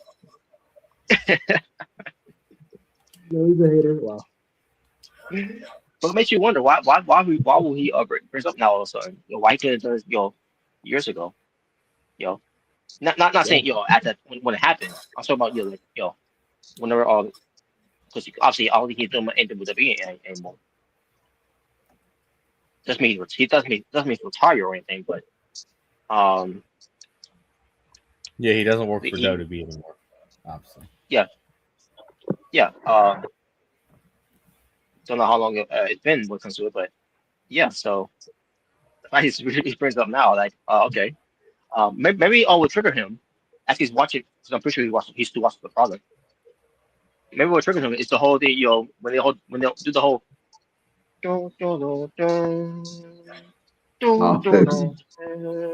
When it leads to John Cena, talking about, you getting ready to hang it up and everything, right? And which I didn't hear that full interview. Which I did hear that full interview. It's already out. It is. I bet you aren't going to watch it. Wow. Check it out. But maybe there was something that said about Cena, from not just from him, but from everyone else, they say, or what regard he is, that, right? What goes behind the scenes, whatever. Where it finally triggered him to finally say something about this. I don't know. And this is my theory about why also he's mentioned this. This all of a sudden. Basically, the gist of it was Otunga, who just signed a contract with them. He's part of CW, and he has a bag in the locker, with the rest of the boys. Ezekiel Jackson was one of them. Ezekiel Jackson came up to him and said, "Hey, John Cena, move your bag." Kind of like how it happened with the Miz. When he first came in. So so John Cena, has bag being moved out, even though they were talking in this video he did on his YouTube channel saying that why does John Cena care about whose bag is in the locker room? Like he doesn't dress up in that locker room. He got his own bus, which he does. Yeah, I was gonna say he pretty much said how John Cena doesn't even change in the locker rooms anymore. He changes in his own bus. Yeah. I think that's how Cody does it too. I think a lot of the top guys do that. From what I heard, the only really top guy, veteran and current day WWE that still changes the locker room, from what I heard, is Randy Orton, apparently. So. Yeah. Mm-hmm. I'm pretty sure you guys heard that Randy Orton's really the only one that still changes in the locker room. Even though he can, if he really wants to, he can probably get his own tour bus. So. Yeah. Well, he's always been second best, so it makes sense. Wow. Oh, come on. Wow. That's hey, you got to respect Randy for that one. That he still changes in the locker room with the rest of the wrestlers. So. Oh yeah. Mm-hmm. Yeah. But then Osama talks about when he was his fiance at the time, Jennifer Hudson, and people everyone and from backstage were drooling all over her because she's a celebrity, all that and blah blah blah. And she didn't really care much about what they were saying was there, which it's whatever that too. But I mean, at least she didn't bash wrestling, so at least she's not going like, "Oh, look at this fake shit that people love." Yeah. Yeah, she ain't doing that. Not like certain celebrities that bash wrestling, like, "Oh, look at this fake shit. I can't believe people like this and that and the other." So. Losers, well. Like that one celebrity Robert hates from WrestleMania 2, I believe. Yeah. So at one point, yes, Cena, having also his bag being removed from the locker room. Then come to find out he's fiancé with Jennifer Hudson, and he's all nice to her.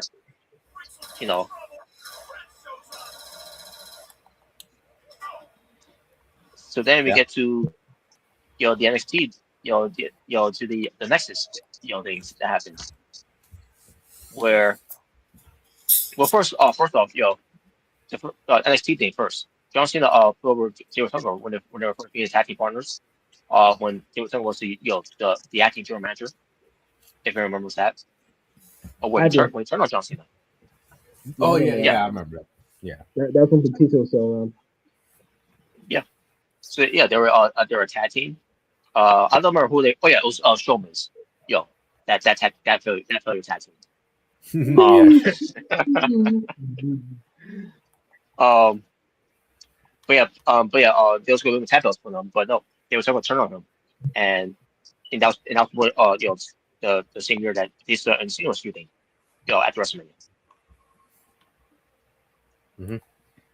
And they were, and after that was all over, because I was on Raw, that was the main event. John Cena, praised David Otunga, but then we get to the, months later, when the Nexus things happened, and it was in Paris, France.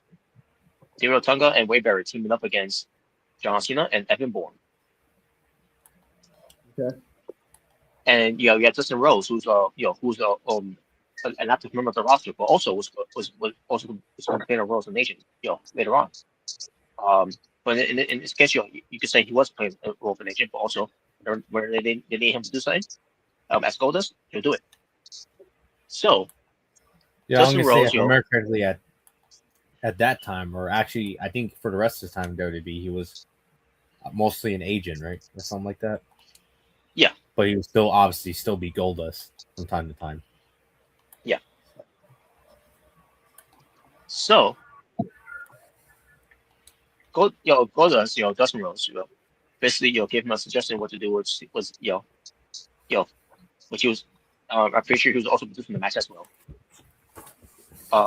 Where he's gonna have Cena on the ropes, right? And he's gonna help. He's gonna grab the rope, push it, and pull. So Cena can take a fat bump. After that, which by the way, Cena already does take a back bump during that time, but that's not the issue there. So he does a spot where where he's gonna do it, right? So they were trying to touch the rope, and Cena sold too early. That doesn't surprise me whatsoever. So Cena was pissed. He was livid. He was cursing him out, in the in the ring, all that, And then we get to, and then also we get to the back, and he's chewing out Otunga, right in front of the boys and everyone, like you idiot, you're fake wrestler and all that, like fake wrestler, really, coming from you, Wow. coming from you.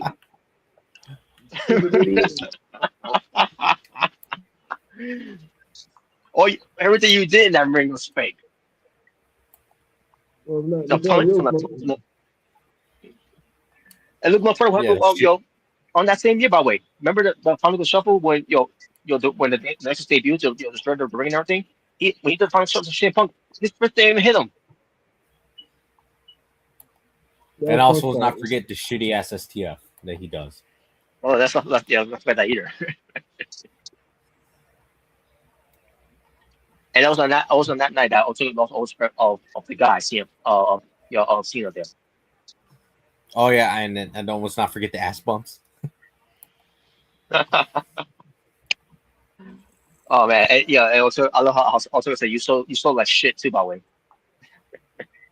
And then obviously Justin was on the side because they look back at it and like that wasn't Cena, that wasn't your fault, that was Cena's fault. He sold to her. He sold to her. What the hell? My fault. that was my fault. And then we get to a part where they won the tag belts. From Clay Rose and Drew McIntyre, who were the Dashing ones. Yeah, the Dashing ones. Yeah. I remember that tag team. Yeah. Kind of funny now how they're feuding. Yeah, that's true. And let's be honest, Drew McIntyre carried the tag team. But anyways. Oh my god. But so they won the belts from them. Otunga and Cena. Even though Otunga wasn't ready to draw when the belts was Cena, and Cena could tell that because obviously he thinks back on what happened at France, Paris, France. So, and this was the time when Cena was part of the Nexus, by the way. That's part two. Wait, even though he still wear his merch, but he's part of the Nexus. Okay. Kind of like how Randy Orton too, by the way. When he's part of the Wyatts, but he still wears his gear. He's still showing his own merch, but he's part of the Wyatt's family. Okay. Even though from what I heard from Randy in an interview years later that he actually wanted to grow his beard out. Yeah, he wanted to. Yeah. Yeah, he wanted to grow his beard out. I think he even said he wanted to grow his hair out a little bit to make him more believable. Mm-hmm. He wanted to change his wrestling gear, but obviously Vince didn't allow it. So yeah, they should at least give him a Bray Wyatt shirt or something. Yeah. Well, at least at least Daniel Bryan for when he joined the Wyatt family for those 2 weeks. Yeah, he actually had a jumpsuit. Mm-hmm. Yeah. Which I prefer they found themselves on music of that scene that look at this troll or that. Yeah, look at this troll. He fits with the Wyatt family. I hate that moment. What? But anyways, I mean, at least Randy was willing to do that, but obviously Vince didn't want to do that for whatever reason. Yeah, it's called developing your character. That's what it's called. Obviously, Vince doesn't know how to do. I'll do that. I've already seen the big dog over the years getting shit on. Oh God! Don't remind me of the big dog. But I digress. But anyway, so back to this. So they won the belts and all that, and Cena basically told Otunga, "Hey, don't get to get the belts from Cody and Drew." Are like, wait, what? Wait a minute. But they won the belts from them, and a referee gets them the belts. Once in the ring, like you're telling me, they get the belts back at when they go backstage. Like what? I never heard that shit before. But Cena told him, do that. So that's what he's gonna do. And he wants to get the belts from them. And Drew told him, that Cena got it. Because Otunga thinking in his mind, okay, so Cena part thought he was going for Cena to get the belt, so check you up, this guy's gonna, I'm gonna get myself.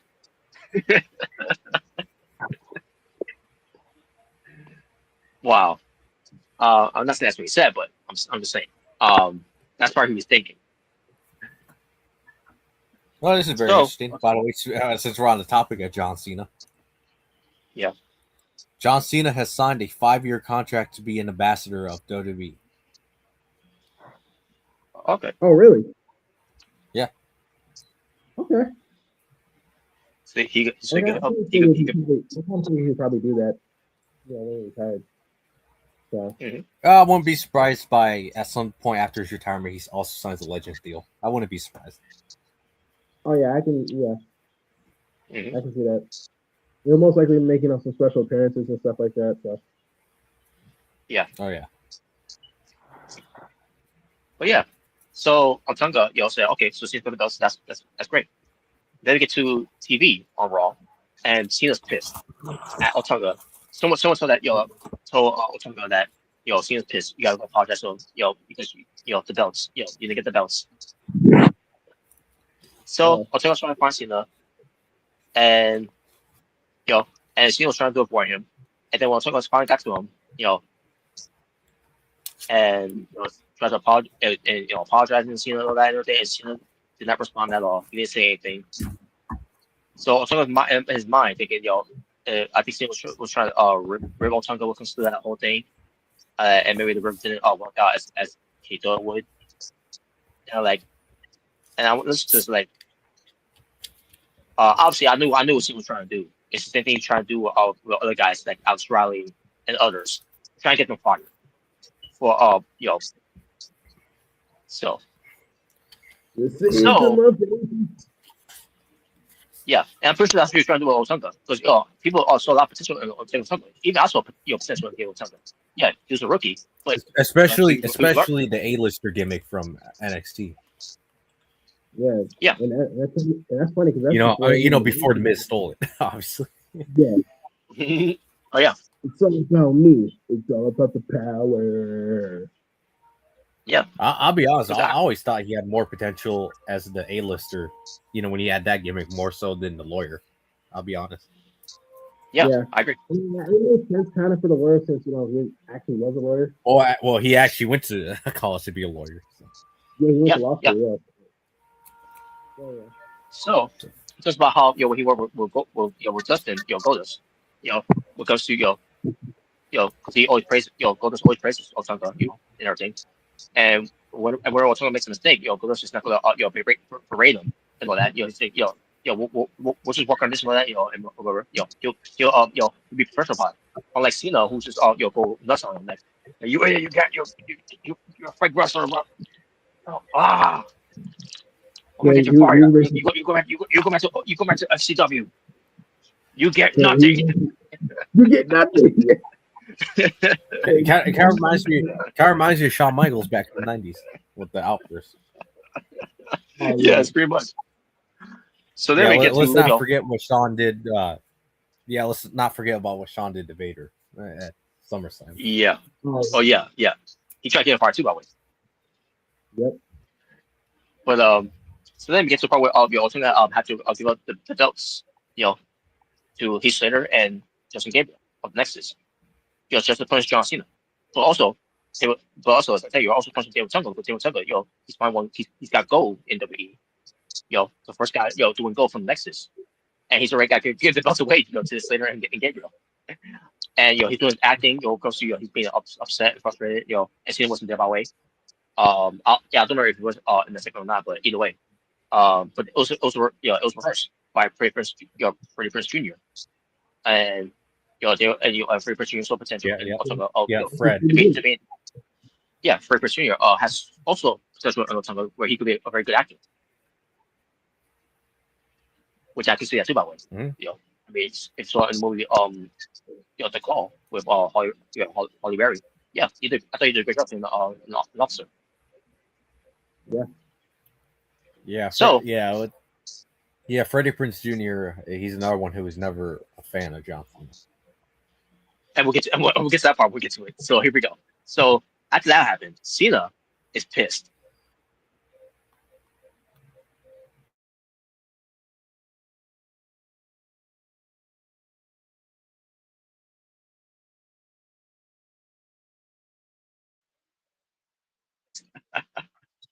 Sorry, guys. I didn't realize I mean, yeah. Stop muting me. Sorry, I didn't realize that, but yeah. So as I was saying, so Cena was pissed. He was berating Otunga like, "You idiot! Like, why would you do that? Like, I'll never give up the belts. You should." And like, and then Otunga was telling him like, we rehearsed this with with Vince. Like, I can't do that. It's like I don't care. I wouldn't have done it. He's like, I wouldn't have done it. Well, but believe me, Cena doesn't care about your scripts anyways. Remember the segment with him and Bray Wyatt when he went off script? Yeah, I remember that. Which one? When they have their promo exchange with each other, Bray Wyatt and Cena, where Cena called him like a homeless, something. And that was not in the script. What do you call him, a bum? Yeah, like a homeless, because the way he looks, with the long beard and all that, This was in like 2014 during this time. Because there was something that was leaked at the time in 2014 that a promo script that these two were all going have exchanged with each other. I don't know if it was going to WrestleMania or was going to Payback, whatever. Either way, I'm pretty sure it was WrestleMania. When Bray Wyatt, when Bray Wyatt got the script, he followed the script. He went to every script of it, and he cut the promo of that. He followed the script. Cena broke it, and this ain't the first time that Cena turned it to someone like a Bray Wyatt. He turned it to others too. So yeah. So the fact that he's doing that to Otunga, as well, where why'd you lose? Like, I would never done that. I would never lay down. It was in the script. And the thing about it is, has been persistent at the guy. David Otunga is not the guy because he's still a rookie. If you pull that shit, then yes, he probably would have been fired. Which is something that Cena wanted to do. He wanted to get this guy fired. That really surprised you. Because people like him don't deserve to be changed. Oh no. I mean, does that really surprise you, Robert? No, not really. Again, we heard supposed to say before. This ain't new. Yeah. Ian Marcatar told stories about Cena. Who? Yeah, exactly. Wait, who? What's that? Michael Tarver. Who? Oh, I was actually like, oh yeah, not I remember this. But so then Freddie Prinze Jr. said, well, was Cena, would berate him. It's like that's fucked up what he's there. And then he's like, I thought you did a great job. I thought you did a good job acting, And also Cena was also talking about your acting was terrible and all that. Like, and then Freddie Prinze Jr.'s response to David Otunga, well, after Cena saying that to him, it's like, have you seen movies? Enough said. Yeah, I've seen it. Oh man, now as far as right now, he's gotten better of that.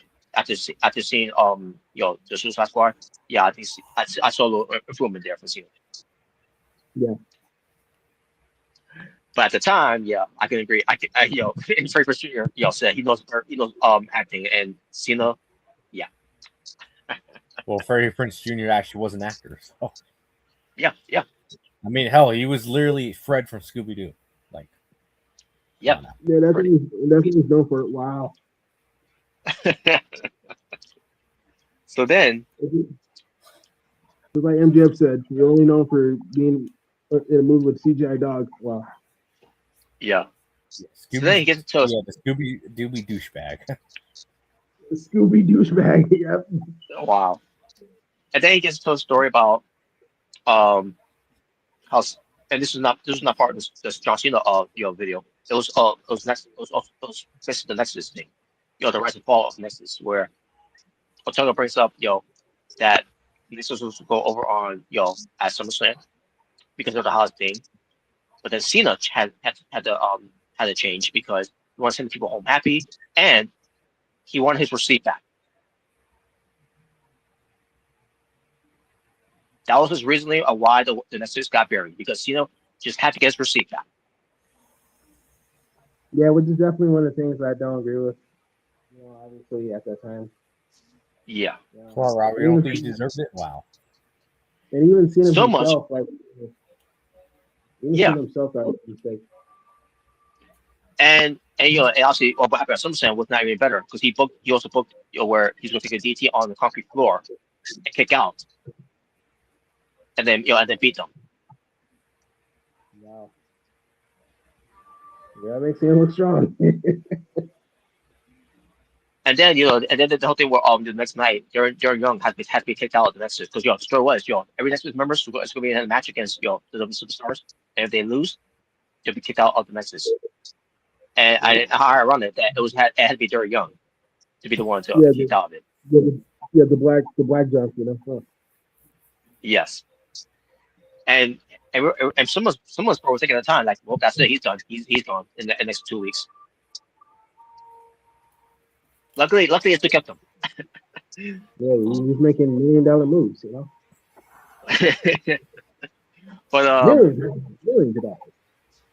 Yeah, but this is Cena's games for speed back. Remember, it was Jerry Young who lost to John Cena. This is Cena get back at these guys now.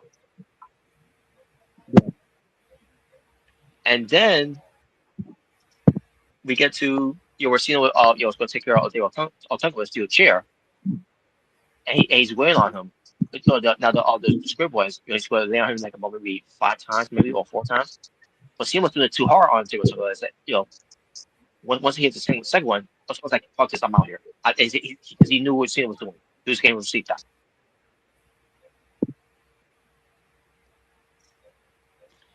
And then with Michael Tarver, we all know having Michael Tarver too, by the way.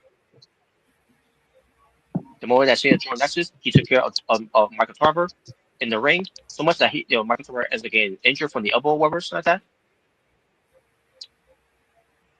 Oh. And Cena, and nothing too about it. When it comes to Cena doing all this, to Otunga, to Tarver, never apologized to them. Even though he was in the wrong, never apologized to them. Yeah, tough Yeah, enough. you hear that, Chamber? You hear that? Wow. you hear that? That's your hero, huh? That's your hero? Wow. and then the last part. And it's not happened with Husky Harris, who we know known as Bray Wyatt. Okay.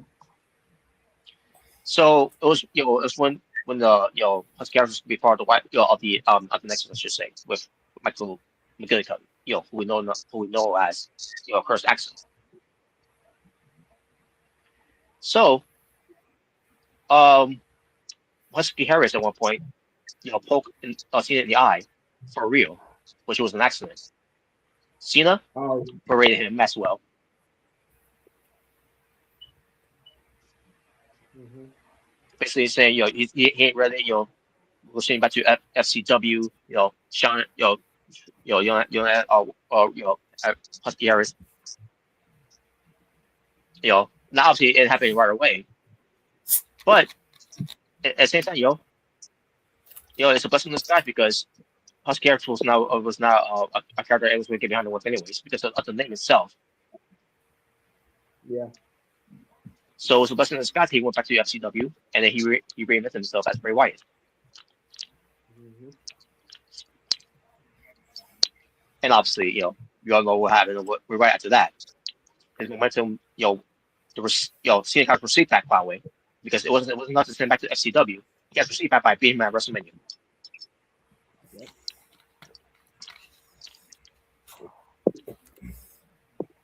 And then they was talking about how Baron Corbin had told a similar story too of that. What comes to what Cena did to Bray Wyatt when he was Husky Harris, because Baron Corbin also had a match with Cena before, and he poked him in the eye by accident, and Cena berated him. We all know where that led to Baron Corbin. Now, although it happened around during the time at Summer, for the match at SummerSlam, or was that back in January? Because I remember Broke had a match with Cena. Was Cena's was going to be contender against AJ Styles for the title. I remember for Cena to get momentum to go to the review, he's got to beat Baron Corbin. Why? Because that's why. Well. So yeah. And that was basically the gist of it. What comes to David Otunga, turn on his side of what Cena's really like. Now, where they're right now, they're at peace right now. Obviously, I think I just put all water under the bridge, but there's still some feelings there. Especially so we heard from Wade Barrett too as well, where he was not a fan of Cena at that time, and yeah. Yeah. I mean, I'm not surprised. I mean, you always hear like stories of like, top guys, like, certain top guys, not always being the easiest people to work with. So, obviously Shawn Michaels being the biggest one. So, yeah. Yep, pretty much. So there you go, folks. Unfortunately, McRae has dipped out. I don't know if he's gonna come back, but either way, let's continue on because we're gonna have some fun now. Here we go. No about time, well. Hopefully he'll make it back for us, but we'll see. If not, then we'll skip it. If not, then we'll skip his fun topic. So here we go. Yeah. All right, so here we got this fun topic here. We got all of John Cena's matches in Survivor Series. So basically, you pick like your top three favorites, your top three favorite Survivor Series match that John Cena had. Top three, okay. I'll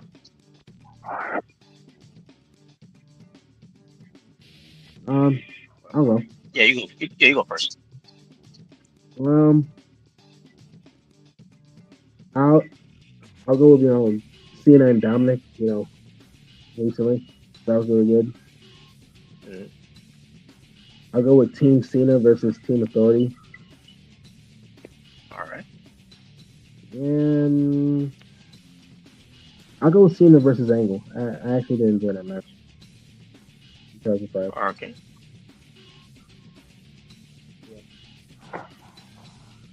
All right. For me, I will go with Never Before, Never Again. Especially me being there in person. That was a Oh great yeah, yeah. atmosphere. I'll go with Team Cena versus Team Authority. And I'll also go with Cena versus Dirty Dom in the Comic Championship. All right.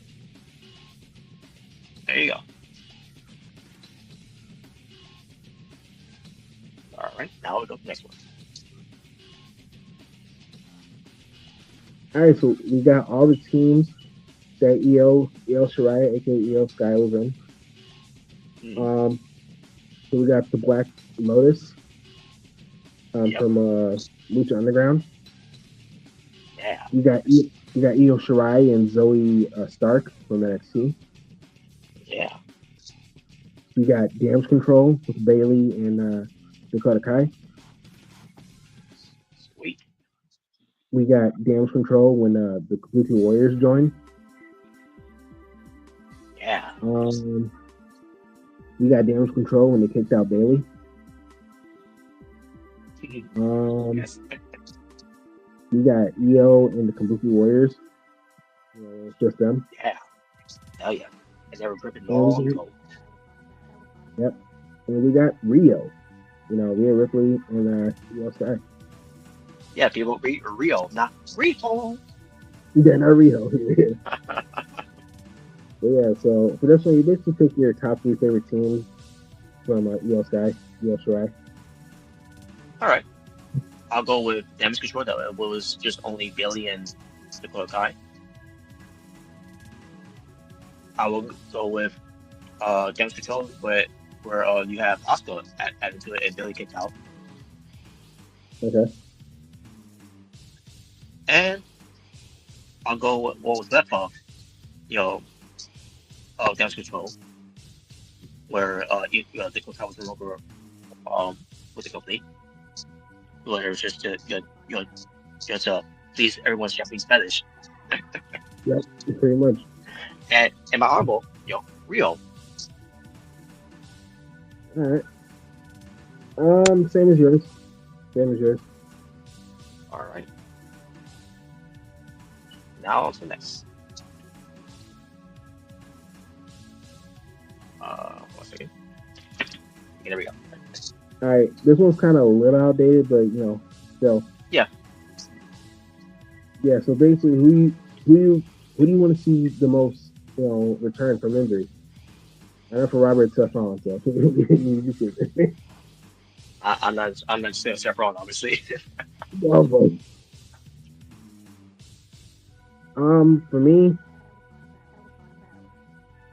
For me, I'll go Bianca Belair. I can see her come back to Royal Rumble. Mine will be Kevin Owens. Who's your honorable? Kevin Owens. Okay. All right. But I'll go Kevin Owens. My honorable will be Bianca Belair. And my dishonorable is fucking Rollins. Oh god. Your opinion doesn't matter. Wow. Wow. Well, obviously, because that's how your theory fails. Yep. All right. Next one. All right, so here we got video game characters in the Thanksgiving Day parade. Hell yeah. So for this one, you basically pick like your top 3 favorites right here. All right. For me, I'll go with Pac-Man this year. Mm-hmm. I'll go with Sonic from 2011, 2013, 2021. And I'll go Pikachu from 2014 through 2020. All right. All right. For me, I'll go with Pac-Man.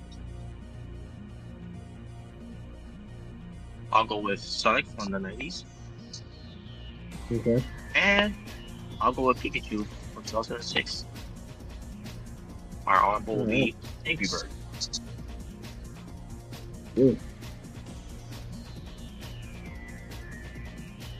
All right, next one. Next one. God dang it. All right, so here we got all the like title wins, title accomplishments from Zack Ryder, aka Matt Cardona. So basically, you can pick 3 of each from WWE and outside WWE. All right. I'll go with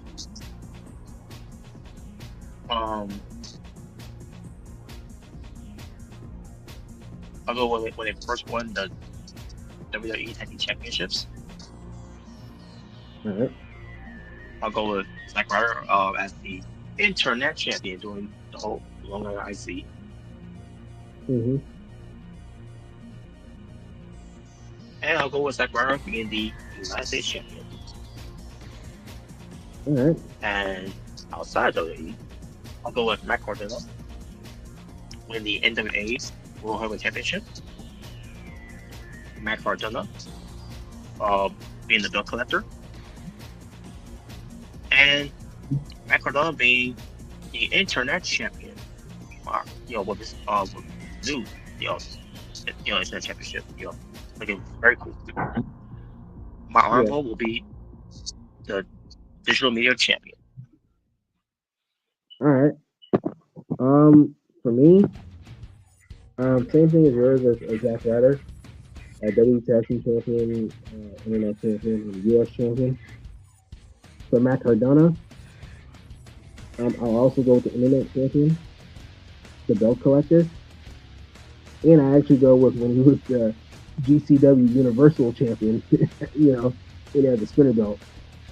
Oh yeah. I love that. That was so great. So yeah,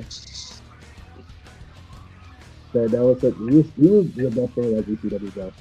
He was really the only good thing about it. Hell yeah. All right, there you go. Next one. The World Heavyweight Championship. Yep, you got the World Heavyweight Championship, the big gold belt right here. Basically we have all the names of it. So we got the WCW World Heavyweight Championship, the WCW Championship, the WCW World Championship, and obviously the World Heavyweight Championship, and the World Championship in 2006 and 2010. So for this one, you basically pick like your top 3 favorite names. All right. I'll go with the WCW World Heavyweight Championship. I'll go with the World Heavyweight Championship from 2001. Right. And I'll go with which is the WCW Championship. All right. Yeah, I'll go with the WCW World Heavyweight Championship, WCW Championship, and the World Heavyweight Championship. WWE version. So yeah. All right. Next one. All right, so here we got Lex Luthor, in jail. Basically, Hell yeah. All the live action Lex Luthor in jail. Basically, which 3 do you think had like the best look, the best jail look?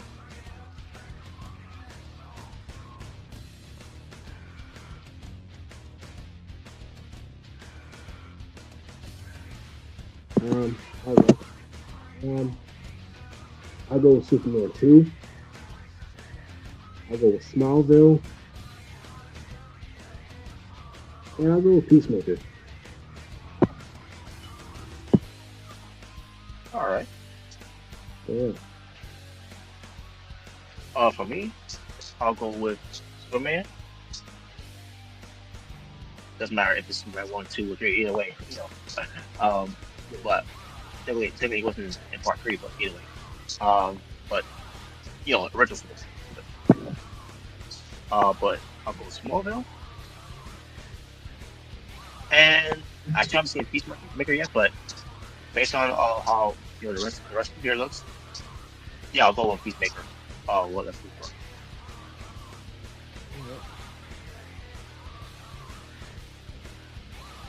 All right.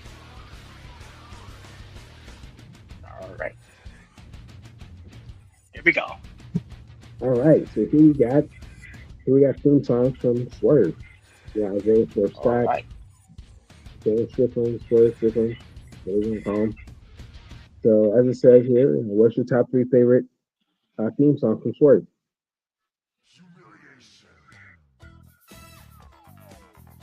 All right. I'll go. I'll go with Shaka Khan's, Ain't Nobody. That he used in the Indies. James Strickland. I'll go with Hit Row. And I'll go with Big Pressure, or the Big Pressure of the Rock version. Yeah. All right. For me, I'll go with Ain't Nobody. I'll go with Big Pressure mix. Remixes, excuse me. Mm-hmm.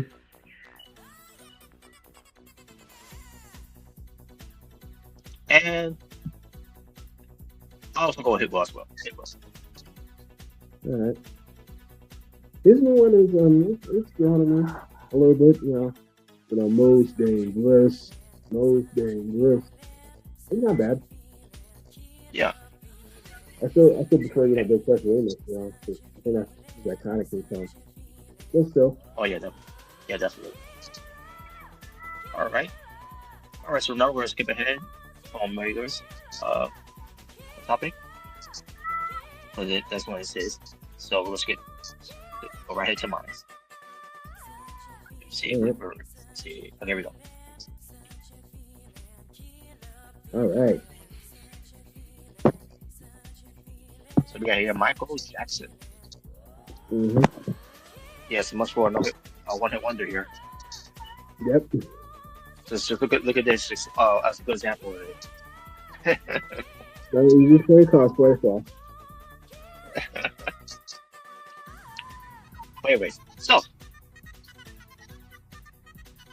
when it comes to these Universal Michael Jacksons, and it's fun thing when it comes to this. Obviously, Deadline is no longer a thing, but if it were to be a Deadline, obviously we have 6 here. But since there's only 5, since there's only 5 participants in the match, who will be the 5 if you would choose here? Okay. I'll go with Thriller, Michael Jackson. I'll go with Smooth Criminal, Michael Jackson. I'll go with Bad, Michael Jackson.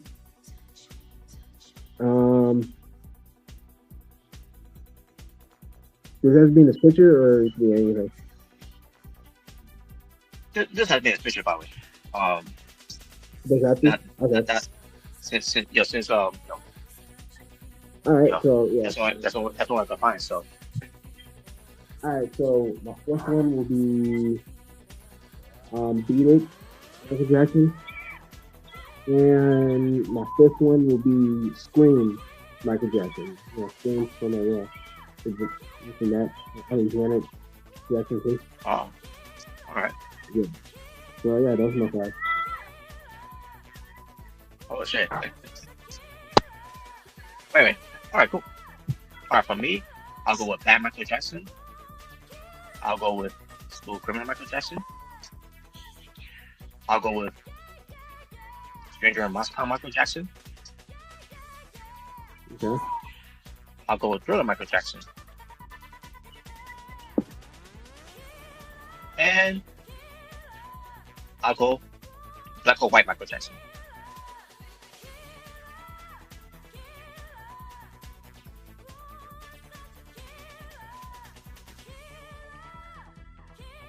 All right. All right. Cool. Oh, with the IC Championship. Yes. So when it comes to the NXT Championship from 2023 to 2025, almost a better, reign, of these years, of those years, as you say. From each year. Yeah, from each year. Now, obviously, but Gunther he was the only one. 2023. Okay. Actually, yeah, for 2023, obviously, Gunther, I gotta go with that. 2024, I'll go Sami Zayn because I did like his reign that he had. And for 2025, I'll go with Dominic, his first reign. So, yeah. All right. Same as here. Oh, cool. All right. Here we go. So, yes, we have Cena with his strength of two guys on his shoulders. Mm-hmm. The AA. Now, obviously, there's no J&J security on here. Nope. But you have here, that involves, but yeah, that's Logan Paul. I'll forget about that. All right, you got Jordan here. What up? So, again, with these pictures here, what was a better moment that Cena had, these two guys also focusing on his shoulders to go for his AA? Edge and Big Show. I'll also go with Edge and Big Show. Yeah, Edge and Big Show. To me, that meant a lot more than later on. Yeah, because I mean, taking off the Big Show on Edge at the same time. Yeah, and have a WrestleMania. Yeah. That was actually a pretty good match too. That's what that. I guess pretty good. Mm-hmm. All right, let me go back. For right here. All right. That's Michael Jackson. Now we just had Deadline that happened for NXT. We had to take five participants in the match. We're doing the same thing with Michael Jackson here. With his characters. So it just had to be on this picture, but pick your top five, Michael Jackson's personnels for your own Deadline match for your Star account. I'll go with Jackson 5, Michael. I'll go with Bad Michael. I'll go with Thriller Michael. Off the Wall Michael. And lastly, I'll say Dangerous Michael. All right.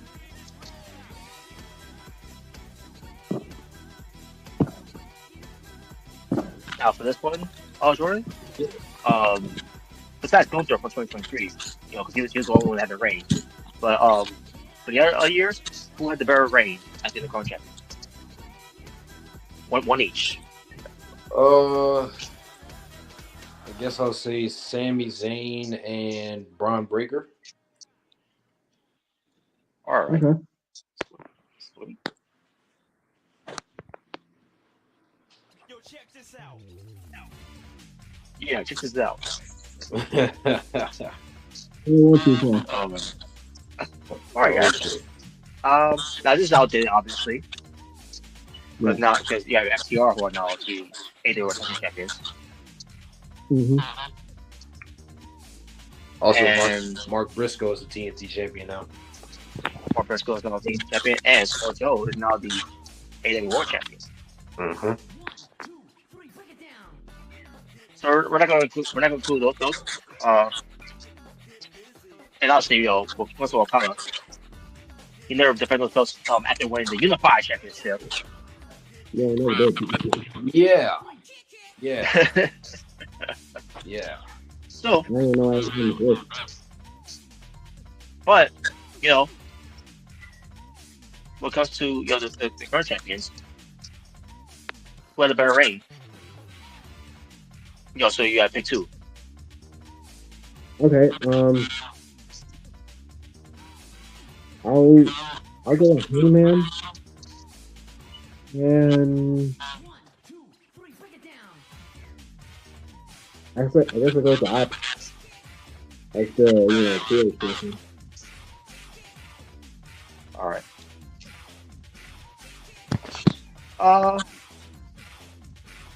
Yeah, I'll go with the Ops. And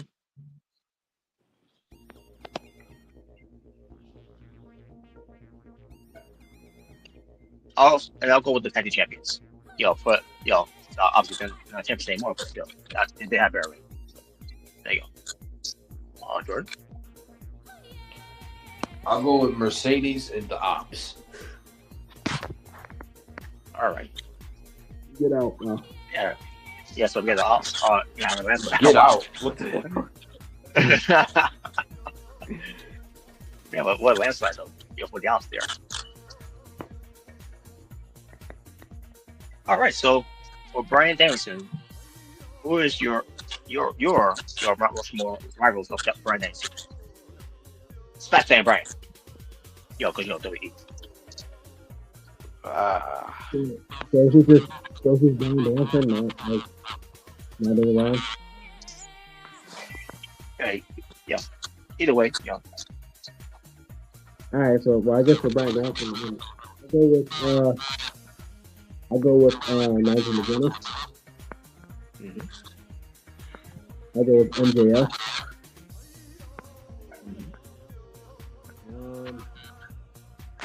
I'll go with Kenny Omega.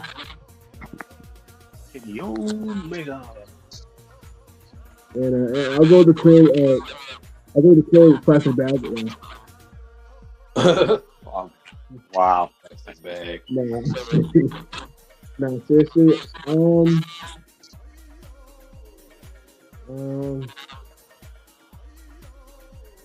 Okay.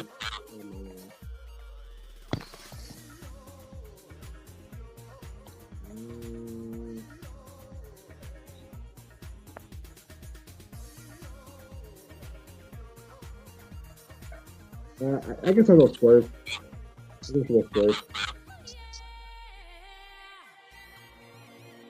yeah. All right, for me, I'll go with the Royal Rumble burger. Wow. I'll go with the TV. I'll go with soda. The TV soda. I'll go with meat. I'll go with Buddy Peacock, right? Oh god. I'll go with leather. Yeah. Because she's not real vegan. But of all seriousness, I'll go with Matthew McGinnis. I'll go with Randy Orton. Boo. Oh god. I'll go with the Miz. Go Miz. And I'll go with Samoa Joe. Alright. Well, I guess for me, if you had Team WWE, definitely only one in the news. Talking about it. In fact, no. Yeah, I'll take Samoa Joe. I'll put Kenta in. Kenta. There you go. Yeah, there you go.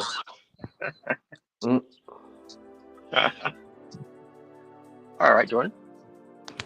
I'll go with Nigel McGuinness. I'll go with CM Punk. I'll go with AJ Styles. And Randy Orton. who?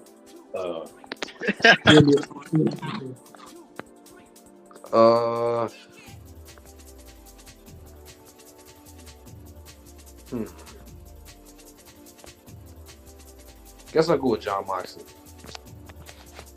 All right. Okay. No, stop.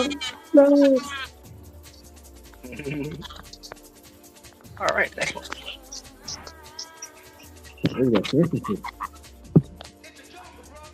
All right, so when it comes to these championships, Who was the wrestler that won all of them? Oh, Drew McIntyre, aka Drew Galloway. Well, nobody likes to know it all, smart though. Wow. You know, I can tell. You know, it's a good giveaway.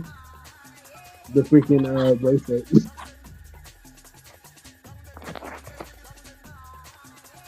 the bracelet. I mean, I still would have figured it out if it wasn't on, but it's kind of the first thing I thought. Yeah.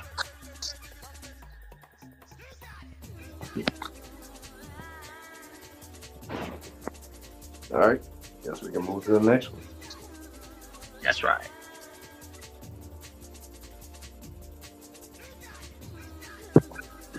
All right. Out of all these 4 cars, you choose one to ride with on the 6-hour road trip. You got DX, Brothers of Destruction, Rated RK No, and Batista and Rey Mysterio. Batista and Rey Mysterio. Yeah, Mr. Batista. I feel like DX would try to punch me, and Rated RKO will irritate me, and Brothers of Destruction would scare me. So, I feel like Rated RKO will push you off the car and leave you there. Yeah, pretty much, yeah. And yeah, I agree. I feel like the Brothers of Destruction will kill you. Yeah, pretty much. And DX will piss you off. They will piss you off to the point where you want to kill them.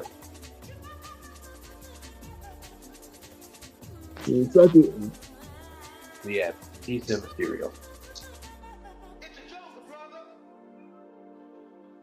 Definitely, yeah. Well, yeah, there you go.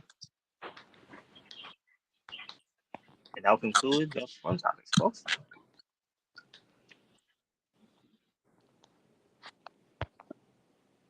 All right. So what I'm going to do right now is go, read the results for, because I got 2 more things to go here. And that's TNA Final Resolution.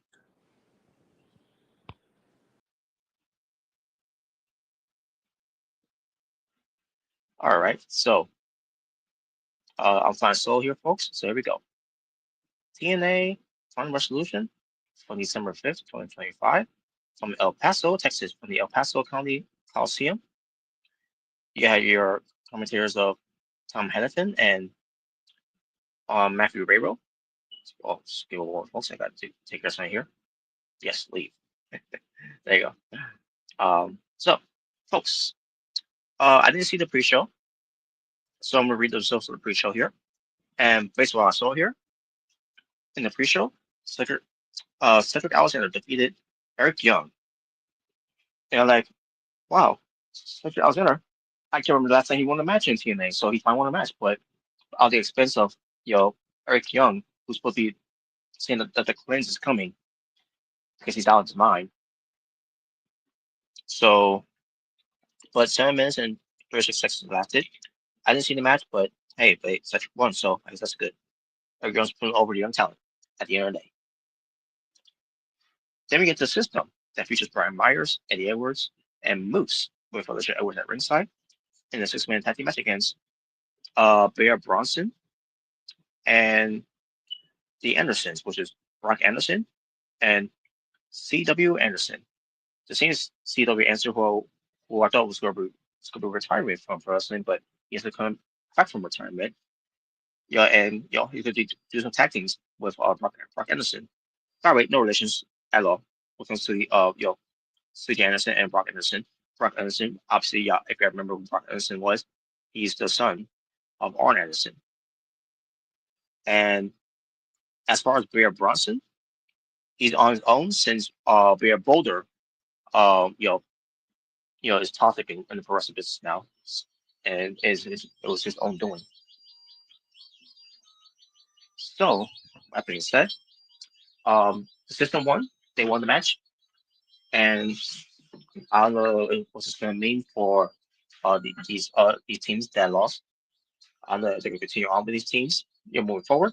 In TNA. I'm pretty sure that's not the case, but it was a light spot for them.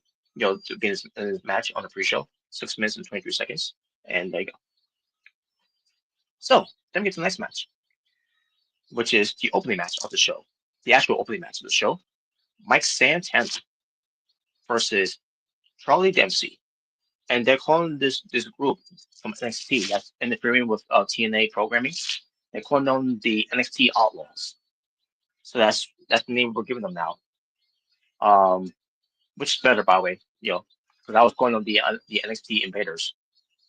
So they call them the NXT Outlaws. So that's a better name, to be honest with you, than me calling them the NXT Outlaws.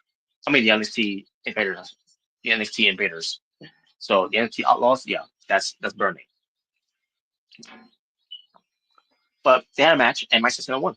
8 minutes and 59 seconds. In other words, 9 minutes. Then we get to the Inspiration. Cassie Lee and JC McKay defend their TNA Knockouts World Tag Team Championships in 8 minutes and 43 seconds against Cecil Blanchard and Alicia Lucas of Folks, as they're being accompanied by Robert Stone. Robert Stone was also part of the NXT Outlaws. And for a reason, he's out there with these TNA girls. Okay. The match happened. I didn't care about the match that much because of who was in it. I hate Cecil Blanchard. I hate Alicia Lucas of Folks. So I was not a fan of this match for that reason alone. But the Inspiration won. Better than them winning than those two. I'll say that much. So there you go. One of the matches I didn't care for on the show, and now I can move on. Matt Cardona versus Mance Warner with Steph DeLander. Steph DeLander is doing her best impression of, I don't remember who she was dressed up like.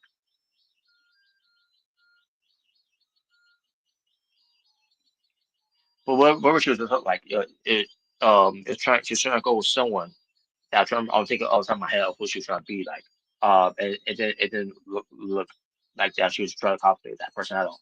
But either way, but it was a nightmare before Christmas in a way for Steph DeLander, because her husband, I should say, because these two are now real life married couples, which I didn't know they were a married couple. So hey, good for them. Congratulations to them. But Mance Warner, you had rocking the face paint on, looking like he's coming from Walking Dead, which is appropriate because TNA Wrestling, by the way, folks, has landed a TV deal come January 15th. It's finally happening.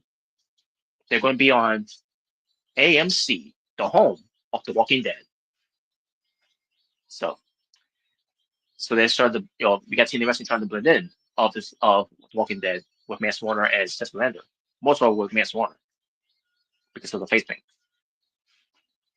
That's a bad face paint, because of Mance Warner. Don't get something wrong. So I did enjoy that. So, but anyways, so as far as the match was, this was a street fight. And you know what that means. You're going to get some some indie outlaw mug show garbage type of match. But this one, it was it was fine. There was no blood. I mean, you expect there would be a blood because of this type of match, but there wasn't. But there are two doors, by the way, that was had Christmas wraps. Make it look like it was a Christmas present more than anything. One point, Michael Jordan went to it, and then Matt Warner as going to another one of it as well. There was also something else in the match as well, like steel chairs, trash can. There was a red sack, that which it came from Santa Claus in a way, not really from Santa Claus, not like how I have with AW with that in the mug show that they did with with the Thomas love bombs and the makeup problems. But I digress. So, I can't remember what weapons they used. Oh yeah, we also had snow spray that was used by Steph Lander to Matt Cardona to blind him, and that's what led to Matt Warner putting him through the door with a tornado DT through the door that was set in the corner. And then, like I said with Matt Cardona, I was going to bring this up again. With the red sack, he's Matt Warner with it, and out comes the toys. Those basically Matt Cardona action figures. So those which I thought was a clever way to use. It's the dumb tax because we've seen that so many times already. I'm surprised that it wasn't Legos, but I was fine with with action figures of Matt Cardona's. And then in the end, it was the Rough Rider, or should I say, the radio silence, I should say, to Matt Warner through the door. And Terrence wanted to run on tables, by the way, and then they get tables. I'm like, good. Then they get tables. Instead of getting tables, they got doors. Good. No tables. So, anyways. So yeah. So Michael hits the radio silence onto Matt Warner through the door and pins him and wins. And that's, I'm assuming, the end of the program. So yeah, there you go. You know what to say about the match. It was alright. I'll say that. It was alright. But that being said, we move on to Channing Stacks Lorenzo with Lexus King of the NXT Outlaws taking on the TNA International Champion Steve McLean for the TNA International Championship. So 11 minutes and 38 seconds lasted. A very good match. We also had shenanigans in the match as well. A way better shenanigans than what AEW has ever done. Just saying. And also a finish that I see coming. And remember I said this before when it comes to what happened from Deadline, where Javon Evans got the win over on Leon Slater. Just to get that point. Basically because of their unfinished business from Bound for Glory. Because remember, both sides, are trying to decide who should win the match here. And they came up with a loophole, which wasn't good. That involves, dark shit getting involved in the end. But so Stacks, he was he used the cane that his cane tossed him, and it's smacking with it, right? While referee being distracted by that king. And I'm watching like, no way. So Stacks goes for a cover, referee goes for the count, and Stacks Lorenzo wins the TNA International Championship. Another TNA championship goes to another NXT wrestler. This seems to be the pattern since TNA and WWE has been doing this partnership, most likely involving NXT and TNA, most likely. But I'm looking at this and like, how is this benefiting TNA wrestling? when you look at on both sides here, name me one TNA original has ever won the NXT championships,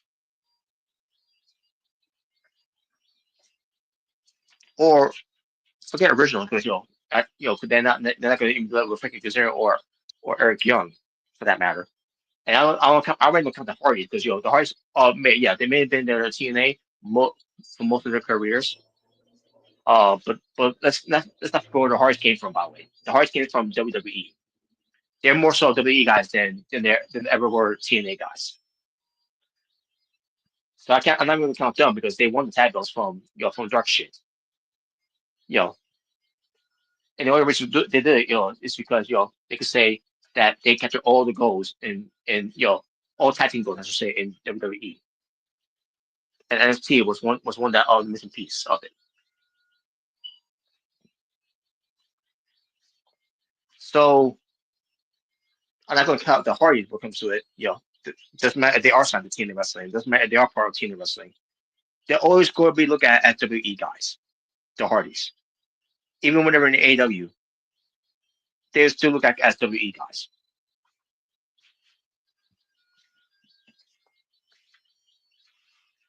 But there's no one in TNA Wrestling, current rosters of TNA Wrestling, has ever won any championships titles from NXT.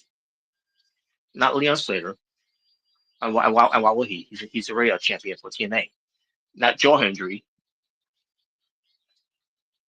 Hell, Joe Hendry was one of the first victims to lose the NXT championship belts to a TNA guy. I mean, not wait. Let me rephrase that. I messed up there. I lost. Joe Hendry, who's a TNA guy who lost his TNA championship title to an NXT guy. He was one of the first guys from TNA to lose his TNA title to an NXT guy, and Trick Williams. And let's not forget what happened with Masha Semovich when she was the TNA Knockouts World Champion, and she lost to JC Jane, of all people. Only for her to do a triple threat match on their show of NXT, I forgot what show it was, where Ash by Elegance pinned Masha Semovich. She didn't pin JC Jane. And let's face it too, Ash by Elegance, she was more of a WWE girl than she was a TNA girl. But because of a name that she's using, Ash by Elegance, that's a TNA wrestling name.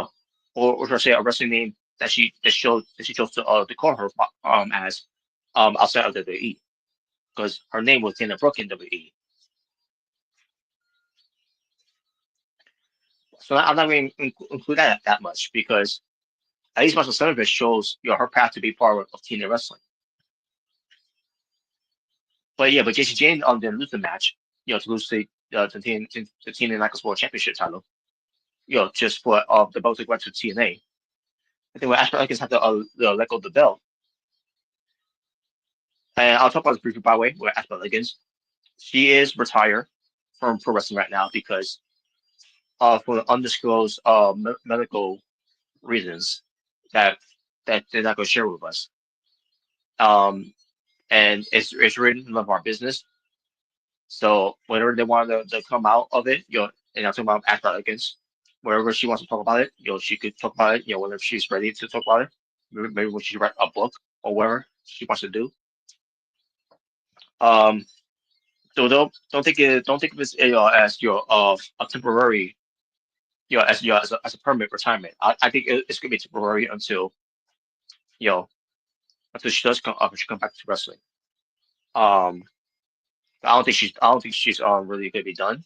But according to her, whatever all this undisclosed medical reasons of why she can't wrestle anymore and why she has to retire is why she had to let go of the belt back at the Bureau. It's very sad that it came to this. And it's got from someone like me have been trashing her, for a good amount of years, even in WWE.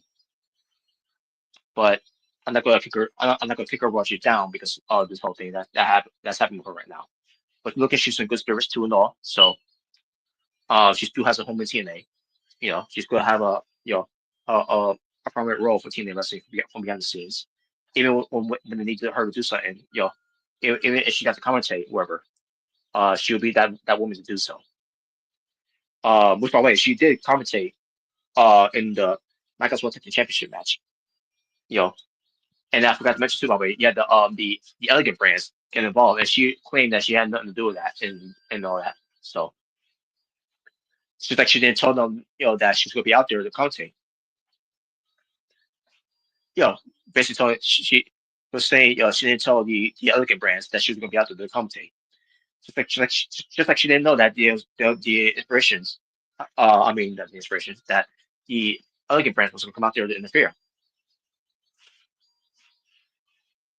I find it hard to believe when she said that, storyline wise. But anyways, so yeah, at least Aspire Elegance she's going to do, still be with the company, despite for no longer wrestling. So whenever she's ready to talk about why she can't wrestle anymore, it's up to her. So best wishes to Aspire Elegance. So to get back to my point here, folks, and then again, when it comes to after her just running the belt, then we had another NXT personnel winning the TNA title and Connie Jordan, and then yes, the former Saya Lee, who's now Legging Lee, who's now the TNA Knockouts World Champion. I'll get to her momentarily. But let's not forget either. She was a WE girl, and then she ends up being in TNA, and now she's part of the TNA roster. Becomes to be part of the Knockouts division.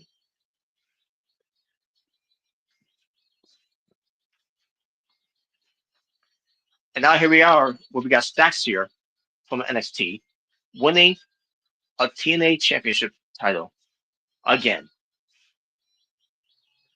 And yes, Steve Macklin, who let's face it, was Steve Macklin as well. He was also a WWE guy. What was his name? Steve Cutler, before he started to become Steve Macklin. After his departure from WWE.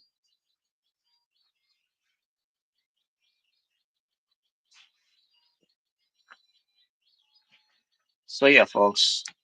Here we go again. But this is the whole partnership thing that TNA is not benefiting with. Where you got NXT guys winning their belts. And I'm not trying to discredit Stacks, because Stacks is pretty good. I'm not trying to knock him or take away of his credibility. He's great. He's got a great character, a great character. He knows how to work in the rings. It's not about him. It's about how WWE management when it comes to NXT always got to stroke their egos by having their stars beat the stars that's not part of their company, but they're in partners with another of their belts. Let's be honest too about it, folks. When it comes to regular NXT shows, by missing these guys coming into the TNA, it's better off than that TNA misses them in NXT, in TNA. Because let's face it, WWE, NXT, they wasn't really doing much with those guys anyways. The guys are now invading, TNA, calling themselves the NXT Outlaws. They're being used a lot more in TNA than they ever were used in NXT. Let's just call it as it is. So in a way, it's benefiting them more so than than it's ever benefiting NXT. Basically, it's benefiting the stars than it is benefiting NXT. But when it comes to winning championships, yes, you can see how it's benefiting NXT more so than it's benefiting TNA. But anyway, congratulations to Stacks for winning the TNA International Championship. So then we get to Leighton Lee defending her TNA Knockouts World Championship against Zaya Brookside, her tag team partner, by the way. Both teams are the Angel Warriors. Now, this was 12 minutes and 38 seconds for the TNA Knockouts World Championship. So there was a series of matches that happened. A four-way series match, a four-way match, I should say, where one of them was won by Dani Luna. She advanced. Then there was one over Zaya Brookside was in as well, and she won. And it led to a mini tournament series in a way, where both of those women won their prospective four-way match to face each other to see who's going to become the number one contender to face, Leighton Lee for the TNA Knockouts World Championship. And Zaya Brookside won that match because, first off, referee was being distracted with Zaya Brookside. Something that I can't remember exactly. I think what a steel chair was getting the ring, whatever, by Dani Luna. And then Luna brought a steel chain, only for Indy Hartwell to attack her and hit her with a steel chain and put it back in the ring. And Zaya Brookside got the win over her by doing whatever move she did to her. Because the steel chain already did enough damage for Zaya Brookside to get the win. Because Indy Hartwell got involved. And here we are with this match here with our friendly competition of two tag team partners going at each other for the TNA Knockouts World Championship that her partner Leighton Lee is currently holding, and they have a very good match with Leighton Lee getting the win, and still you're TNA Knockouts World Champion, and they shook hands after the match, they hug after that, and they obviously you have Leighton Lee being interviewed with Gia Miller with Zaya Brookside by her side, and they hug. One for them to get attacked by Dani Luna from behind, both of them getting knocked down, and the Hero comes out, and they start fighting. And we get a lot of securities coming out for a pull apart, and that was the end of that. So I don't know what's going to happen. I don't know what's going to lead to. I don't know if they're going to do something for Thursday to see what they'll do to follow up on everything that happened there. But that's a good reason to tune in to see the fallout of what happened from there. So and we'll see what happens next there with Dani Luna. I think this program with Dani Luna and Indy Hartwell is not over yet. So, all right. Then we get to 8-man tag team match. 14 minutes and 28 seconds. So that's it. The Rascals. Trey Miguel, Zachary Wentz, Myron Reed, and Desmond Xavier versus Order 4. Mustafa Ali, John Skyler, Jason Hodge, Special Agent Zero, with Tasha Steele at ringside. And this was a fun match. This was a very good fun match here they had. And at one point, you have Mustafa Ali, had enough of this, and he left. And he basically, he left Order 4, to handle the rest. As he was, stood somewhere from the back, behind the crowds. All of a sudden, we hear a guitar string, and out comes, Elijah with his force comes, and then he hits Mustafa Ali with his guitar, and then he wraps the rope around his ankles, and then he rides the horse to drag Mustafa Ali along all the way out. Now the referee couldn't see this obviously because referee doesn't know what's going on outside the ring. He's focusing on what's going on inside the ring. In the end, it was the Rascals getting the win. It was Myron Reed. I think he pinned maybe Jason Hodge or John Scholar. I'm pretty sure it was John Scholar. But either way, but yeah, this was a very good match. It was I had a lot of fun and a lot of shenanigans, and I thought it was fun. See, another match here that was done right, AEW. Just saying.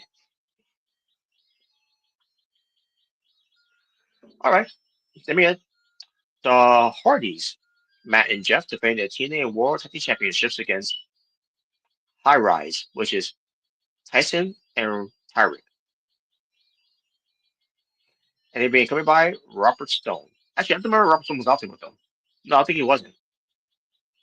I think he was supposed to be out there, but no, he wasn't. I didn't see him out there. All right, but 8 minutes and 44 seconds. Very good match with the Hearts winning. Obviously, I did not see, high rise getting the win here. So, and then we get to the TNA X Men Championship. Leon Slater defending his TNA X Men Championship against AJ Francis with Rich Swann at ringside for him. 14 minutes and 53 seconds. A very good match. I love how AJ Francis was putting up the crowds that would give him shit, saying you can't wrestle and everything, and doing some heel heat moves in a way. Doing some heel stick, just to get under the skins and all that. You also had AJ Francis getting Rich Swann involved in matches. Again, more shenanigans getting done. And I think it was way better than how AEW does it. And at one point, AJ Francis was going to miss something, right? I believe he got the the TNA Exhibition title right. I think it was. And while Rich Swann is being distracted, distracting the referee. Also, we get BED or BDE. I can't remember what was his name. That YouTuber guy who had a program with AJ Francis before, and here he is again. Butter in his business, and then he gets paid the price by getting a down payment, which is a choke slam. So he tells Rich Swann to hit him with the hit Leon Slater with the belt, right? And Rich Swann's trying to explain to him, if he does it, you'll get a squad fight and you won't win the belt. And then AJ Francis is belittling Rich Swann at this point. And then he starts belittling the referee, the female referee, and then calls her a bitch. And I'm watching, it's like, whoa. Okay. And then we're at a halt. Because we don't know where I don't know where I don't know where. I figured where they was going to go with this, but let's just suspend our beliefs in this whole thing, right? So we're wondering where the hell they're going with this. So AJ Francis, is again, belittling, on Rich Swann, and then the referee, she was some response something, and then all of a sudden she's like, you know what? And she's looking at AJ Francis like it, and then she turns around, has her eyes shut, like she doesn't see anything. Rich Swann hits AJ Francis with the belt, and by the way, that's right there. So right there, that's the end of first class. And then Leon Slater takes Leon Slater take advantage of it, of the whole shenanigans going on there, and does the Swanton 450 and gets a win. Still, your teammate X Men champion, Leon Slater with Rich Swann, and again, let me see his name again. Because I don't think it's going to tell me here.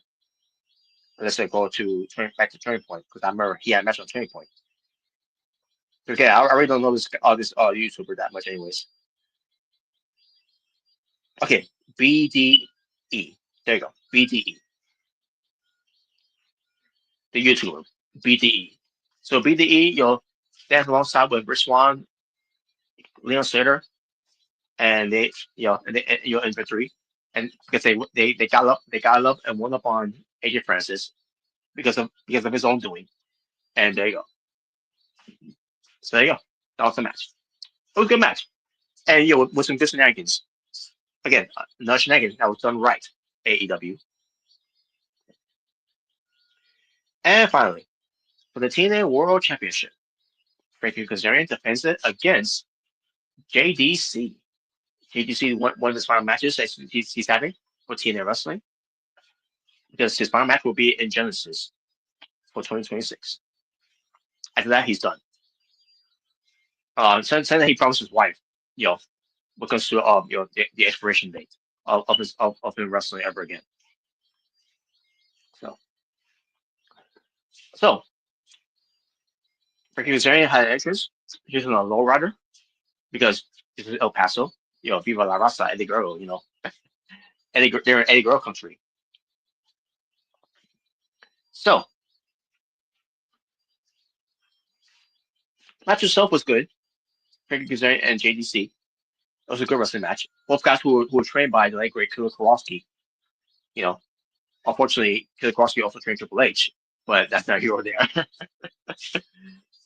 Williams also trained China, also trained Eddie Edwards. Can't remember how much others he trained, but either way, just remember he unfortunately trained Triple H. So just to put it out there. But anyways, so when it comes to the match itself, like I said, it was good. And they were teasing that JDC could win this match so that he could defend his title at Genesis against Eddie Edwards. Two guys also who were trained by Killer Kowalski. And win, lose, or draw, whatever. It was an honor and everything, whatever, blah, blah, blah. And then we get to, JDC losing to Frankie Kazarian. So Frankie Kazarian is the champion. Now, obviously, I didn't figure he was going to lose it. But knowing after what happened with Mike Santana, after winning Bound for Glory, and then his first time defense was against Ryan Nelson of all people. And then losing it after Frankie Kazarian called his shot. I'm surprised we didn't have them call his shot, after the match was after the match was over. But then again, after what happened after this match happened, when it comes to the shenanigans, also I would not expect that that he would call a shot either way. But either way, Frankie Kazarian wins. He retains. So it would not surprise me if he lost it to go to JDC. But that's not what happened. So then after the match was over, JDC was being being checked on by the system. Because the way he lost by submission. He didn't tap out. He just passed out from the the CrossFit Chicken Wing. So after the system was going out there and checking him, to see if he's okay, then we had the NXT Outlaws coming out to attack. Except Robert Stone. Robert Stone's not out there. Again, Robert Stone's not out there in the tag team championship match when it comes to Tyson and Tyreek. But he was out there for the TNA girls, Tessa Blanchard and Uchiho Gibson Fox. And I forgot to mention he took a bump, whatever, from the Inspirations, I think it was. I can't remember exactly how it happened, but either way, he was taken out from there. So I'm assuming because of that bump he took, that took him out for the rest of the show. Whatever.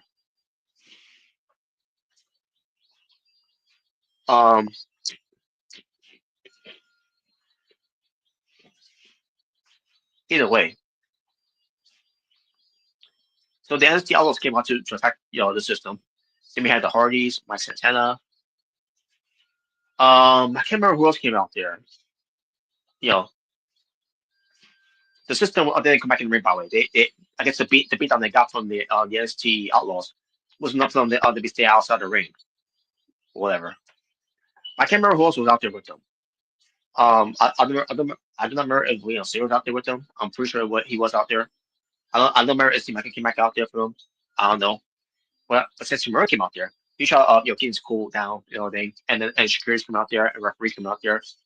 All of a sudden, to end the show, Stacks, the son-in-law of Santino Marella, because I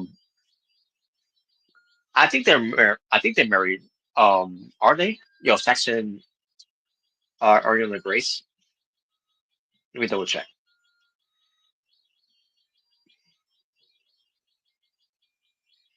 Unless they're fiancés. Yeah, they're engaged. So yeah, they're engaged. But eventually they're going to be, they're going to be in-laws. Either way. The point is, Stacks, to end the show, he punches out Santino Marella, his soon-to-be father-in-law. And that's how the show ended with more shenanigans, more pull parts and all that. And there you go. That was it. That's how the show ended. That was the final resolution of TNA wrestling, and the final TNA show. When it comes to being on TNA Plus, and we got more TNA shows coming up. Which I'm pretty sure is this Thursday and next week, and I'm pretty sure the other weeks will be taped for something when it comes to special events, like because it's the holiday season, so I'm pretty sure that's it's gonna be one of the time that TNA is gonna take time off, going on hiatus, just like they did up on Bound for Glory. So that's right. I'm pretty sure that's what's gonna happen. So there you go, show. There you go, folks. I should say. So there you go, folks. That was the show. I know the show is good. Better than All Out. I'll tell you that much. But I digress. Because some people love All Out. And I'm talking about the sickos. Of course they do. So yeah, that was your final resolution for TNA Wrestling of 2025. Now, folks, one more show to talk about before I close up here, and that is Ring of Honor Final Battle of 2025. So, TNA Final Battle from December 5th, 2025, the same time, and the same date, I should say, like for Final Resolution for TNA. They're in Columbus, Ohio. They're at the Greater Columbus Convention Center. Eric and Bonnie, Caprice Coleman were commentators. Even John Moxley at one point was a commentator for a brief moment. We'll get to when he stopped. We'll get to when he stopped. Aaron Sparks talked about the 0 hour show. I did see only one match, just one match I saw on there when it came to who was on there. And I'll get to that when I get to it. First, let me talk about the Outrunners defeated the premier athletes, which was Tony Nese and Ari Daivari. 9 minutes and 12 seconds. There you go. Like I said, the Outrunners won. Then we get to Layla Gray being accompanied by Christopher Daniels versus Zeta Steel. The real deal. The Zeta Steel. 6 minutes and 33 seconds. I watched this match, and this match was good. Zeta Steel, and that I remember Zeta Steel from Evolve, was the better half. The better person, the better character, I should say. When it comes to the dropouts from those guys, they call us dropouts. They got a name for them, but I don't remember what it was. Like what the Vanity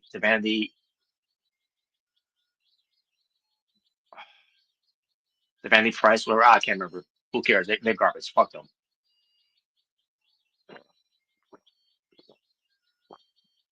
But she was the better of talent out of those three, and she showed it too here.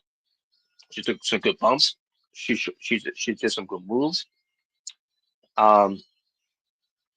have her on the Ring Honor show.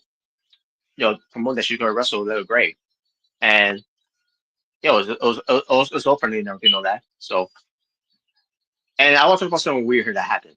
So they play her music right when as she's coming out, and for a reason her music stopped, and then she was playing it off by saying, "I don't need music. They know who I am," and then music starts playing again. Like, what the fuck was that?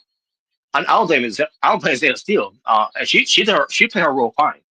I don't know what the hell's going on with the production team. I don't know if that's supposed to be part of the music. I don't know if that music is supposed to be to pause for like a few seconds and then it plays again. It's not like what Chris Benoit's music, the whole and then it pauses and then it's not like that. I don't know what the hell happened with that whole thing. I don't know if they try to sabotage her or anything. Well, guess what? It failed. That was the idea of doing that to Zeta Steel, who's the real deal in professional wrestling. And I gotta say, WWE, you fucked up here because you could have had someone like Zeta Steel represent for you for WWE. but for a reason, you let her go. I mean, I know she left by our own accord. She wanted to do things on her own. You know, because she was part of the the ID program. For WWE. You know, but she chose not to stay there, and WWE didn't even try to fight for her for the state. They just let her go. Oh well, now she moved to AEW, and she's doing and she went from one developmental show that no one watches that much of Evolve to another. What comes to AEW's the developmental. What comes to Ring of Honor shows that no one watches either. So.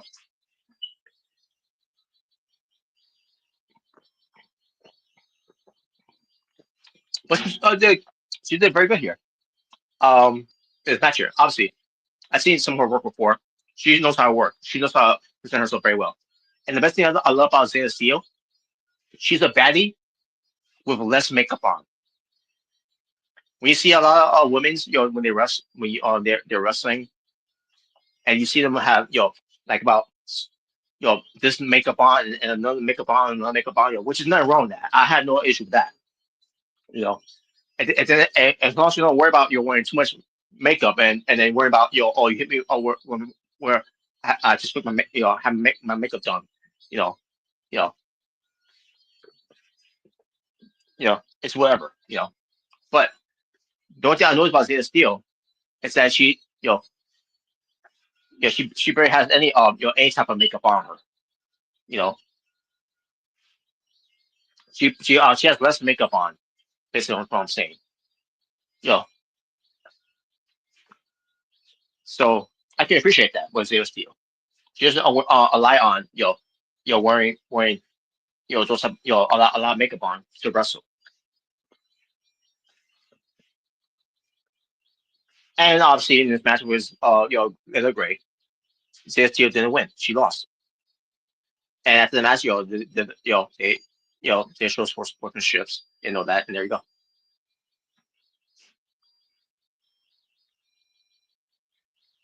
So there you go. They're great. Defeated Jizz and Zeta Steel. Didn't get Ace Austin defeated Lee Johnson, 9 minutes and 30 seconds. Excuse me. Yeah, so there you go. Ace Austin defeated Lee Johnson.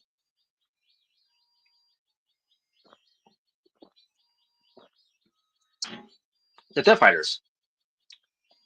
I saw a little bit of this because I was skipping through, and that's when John Moxley ended up being on commentary for the show. So it was the Death Fighters that featured Ryo Yuta and Dan Garcia defeating the Grizzled Young Veterans of Zach Gibson and Jamie Strick. If you're wondering what happened with the Grizzled Young Veterans, there's your answer. They're in Ring of Honor the whole time. 10 minutes and 6 seconds. And yeah, the first one, obviously.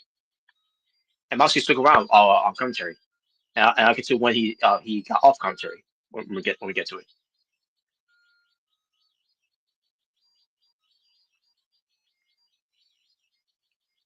So now we get to the opening show of Final Battle.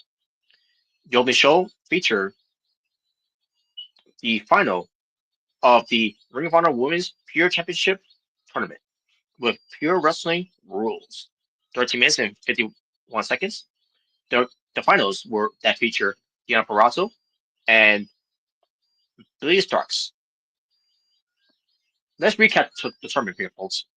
Just to keep it up to speed. The quarterfinals that feature Tyler Valkyrie defeated by Queen Amiala. 8 minutes and 43 seconds. Deonna Purrazzo defeated Trish Adora in 7 minutes and 2 seconds. Excuse me. Sorry. Billy Starks defeated Olympia in 10 minutes and 46 seconds. Not in a million years. Not even if we're talking about in reality, in the real world, Olympia will not be losing to Billy Starks. Let me tell you, because if you see how how Olympia looks like, you will agree with me. But then again, she lost from Michelle Monet too, so anything is possible in the AEW. Serena Deeb, was defeated by Yuka Sakazaki. Great.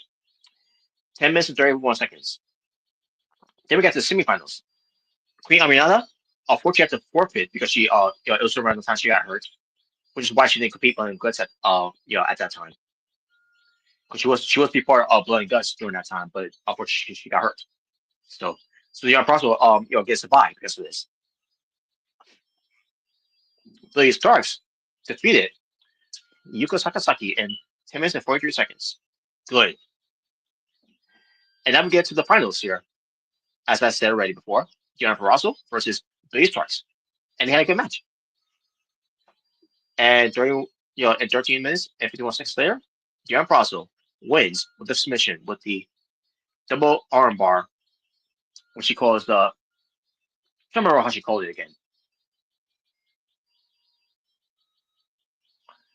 I forget what it was called. It'll come back to me. The point is, Deanna Prazo won. As she should have. Deanna Prazo is your winner because obviously AW, AW programming on AW television because of Dynamite Collision. They're never do anything with Deanna Prazo ever again. I don't know why, but this could be her consolation prize here, being the Guild of Ring of Honor by being the Ring of Honor Women's Pure Champion. So yeah, she's the first ever inaugural Ring of Honor Women's Pure Champion.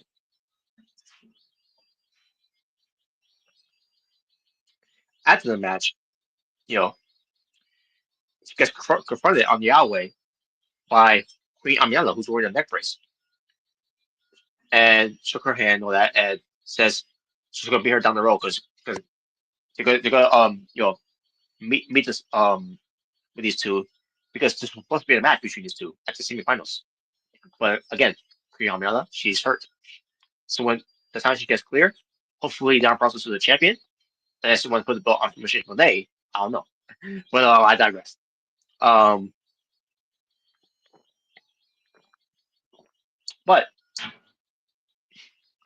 that's gonna be the match later on, in 2026. We're gonna see that Deanna Prazo versus Queen Amiela for the Pure Women's Championship or Women's Pure Championship, whichever they're on the calling by.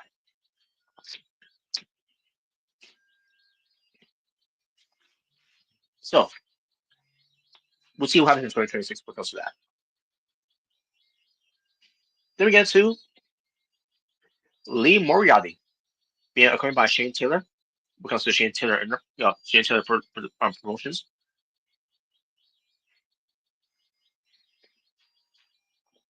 Just make sure it is called Shane Taylor's promotion, is it? Yes, it is. Okay. In other words, STP. But it was Lee Moriarty to face Nigel McGuinness. What Nigel McGuinness suggests to be a 30-minute Iron Man match. And they did win 30 minutes.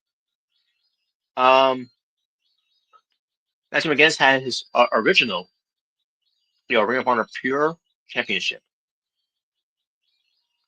The one that he held when he was the longest reigning Pure Champion during his time in Ring of Honor. During the original good old days of Ring of Honor.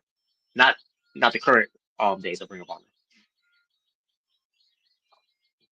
So, and Lee Moriarty comes out with the current Pure Championship belt for Ring of Honor.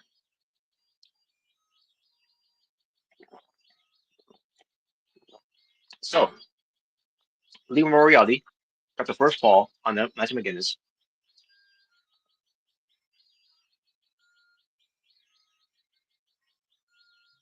One moment. Where is it?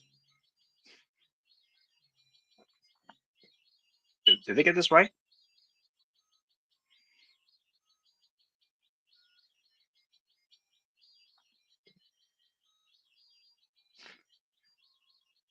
Okay, one more folks. Okay, submission, huh? Okay, I remember. Yeah, it was by submission. I'm sorry, folks. I apologize. It was by submission first. Okay, now because it's all come back to me now. So Lee Moriarty got the first fall with the submission. The boards to the stretch onto Nigel McGuinness. Nigel McGuinness, yeah, he didn't want to fight. He didn't want to fight Alvin too much, so he decided to tap out in 3 minutes and 47 seconds for 1 point for Lee Moriarty. Yeah, Lee Moriarty got a pin on Nigel McGuinness in 10 minutes and 55 seconds with a small package. So that gives him 2. Nigel McGuinness gets a submission on to Lee Moriarty, the London, the London dungeon. 19 minutes and 5 seconds he got up, the first fall. Lee Moriarty gets the pinfall by rolling him up 19 minutes and 48 seconds. That's 3. Nigel McGuinness gets a pinfall with a cradle in 28 minutes and 10 seconds. And then a pinfall with a screwboy by pulling the tights in 29 minutes and 30 seconds. Oh, no, sorry, no. This one, he just did a regular schoolboy. And then he did another schoolboy in 29 minutes and 48 seconds. And this time, pulling the tights. Or for him to get out of the ring, to gloat, or to get punched by Shane Taylor on the outside. Referee didn't see it. Then he pushed him back in the ring. Then Lee Moriarty pins him in 30 seconds. So at this, so to recap here, Lee Moriarty submission, 1 point. Lee Moriarty pinfall submission. Nigel McGuinness submission. That's 1 fall. Lee Moriarty pinfall with 3 points. Yeah, again, the first one was submission, second one was pin, and then the third one was pin. Then Nigel McGuinness again with 1 point after that submission, and then he gets 3 more points with pinfalls, and then Lee Moriarty with the 4th pin with a pinfall, which gets him tied 4-4.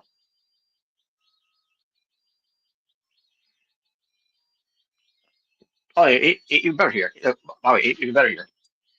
Lee Moriarty 1-0. Lee Moriarty 2-0. Lee Moriarty Nigel McGuinness 1-2.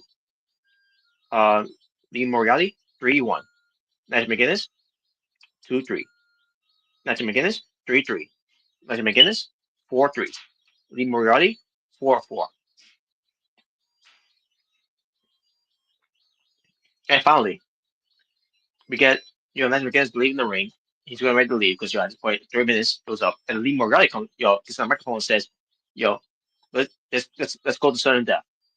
And they went to sudden death in 31 minutes and 59 seconds with they was trying to get the better of each other of pins, whatever. And I think they tried to do some shut on Wonder as well.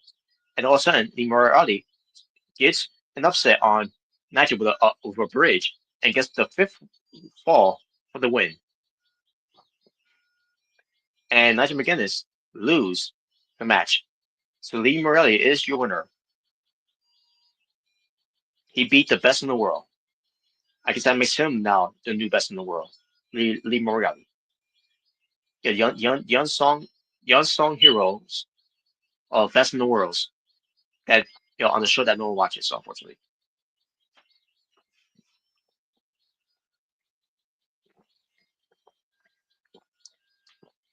So Nigel McGuinness, puts over Lee Moriarty. Not only he puts him over because being a better man and all, and raises his arm, but he rewards him. Nigel McGuinness. Nigel McGuinness rewards Lee Moriarty. Nigel McGuinness's most prominent possession of the original Ring of Honor Pure Wrestling Championship.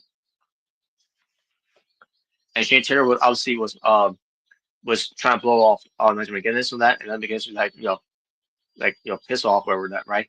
Lee Moriarty is coming back, Shane Taylor, and he's discussed that Shane Taylor. He's giving me respect, he's giving me prop and all that, and you're showing him some respect. He's a legend and all that, and blah blah blah.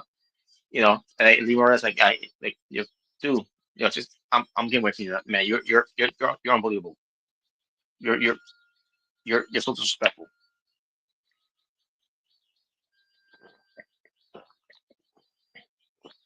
And there you go.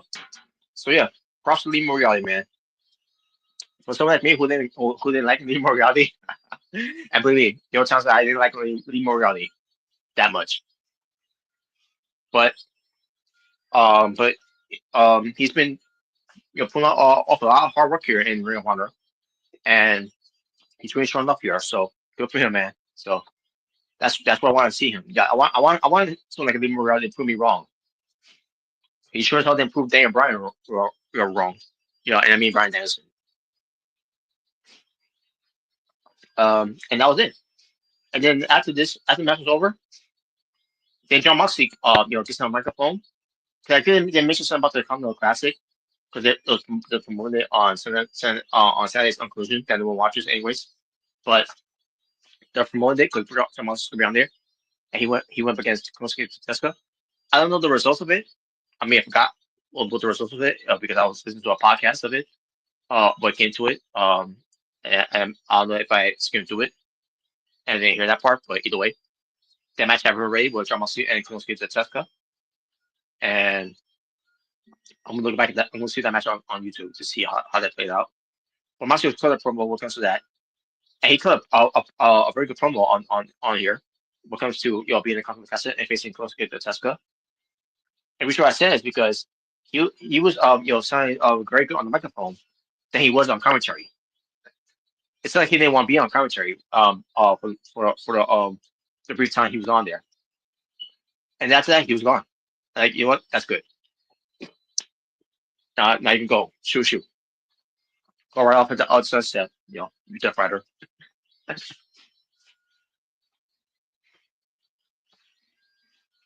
anyways, next match for the ROH Women's World Television Championship. Red Velvet versus the current champion of the belt, Mercedes Moné. 13 minutes and 46 seconds. And they had a good match. And the best part of this match was Red Velvet won. Red Velvet won the belt. Mercedes Moné is no longer the champion of of the World Television Championship for the women's division of it for Ring of Honor. So good. This is the right step of direction here, folks. Because now she's down with 12 belts. And there you go. And I should say this too, by the way. I heard there was a match between Mercedes Moné and they look great for the TBS Championship. And obviously, Mercedes Moné did not lose the belt. So there you go. Now it would have been nice if she won one belt, but against Layla Gray, who's in Ring of Honor, no. It's gonna be someone from AEW. That's featured a lot more in AEW and used a lot more in AEW to be the to be the TBS champion, not Layla Gray. I'm sorry to say. So, anyways, that was that. Yeah. So we got all the she had all the belts that she had, and now she's losing all she could be losing all those belts eventually now. Hopefully that's the case. We shall see. Now for the Ring of Honor vacant Ring of Honor World Tag Team Championships because Rush is hurt. So Sammy Guevara had to vacate the belt. Like they can't do the free for rules. I know it's wrong with AEW. They don't want to do free for rules, but whatever, right? Because let's not forget, Death Fighters did the free for rules.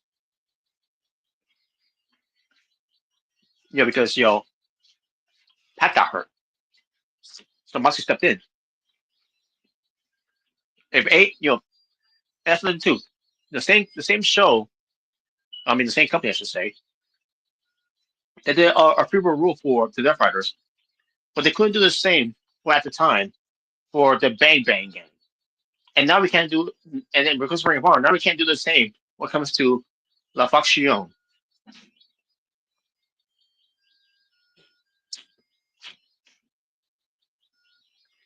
I don't get it. But it was vacant. And Sammy Guevara, this time we don't have to know, who's gonna be a surprise pick because he already chose who it was gonna be. It was the Beast Mortals.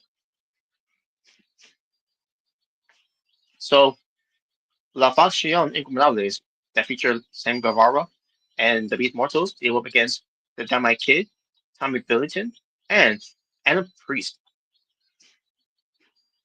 13 minutes and 9 seconds lasted. Very good tag team match with La Facción Incomparables winning the match. So there you go.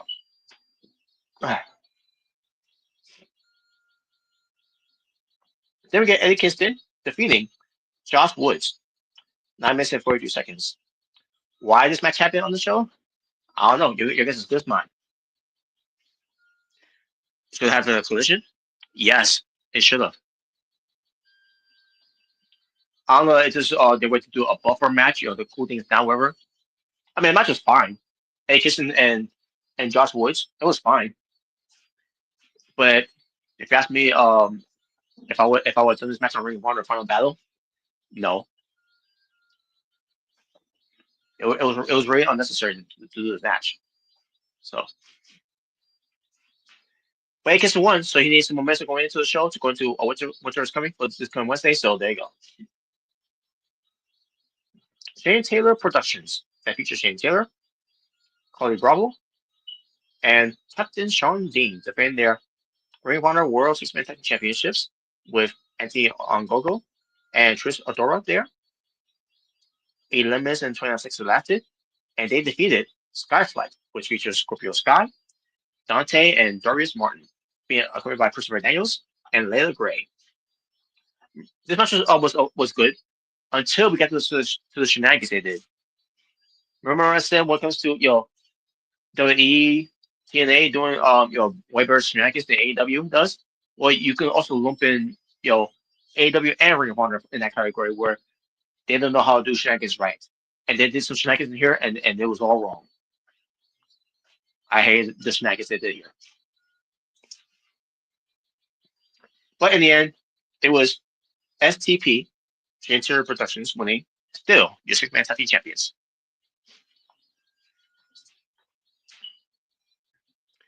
Then we get something that's way worse on the show here.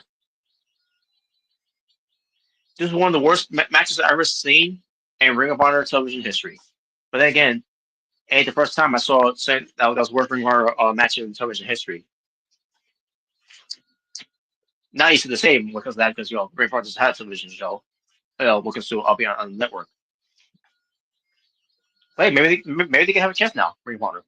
They can finally have a chance to be on television, on the network, on AXS.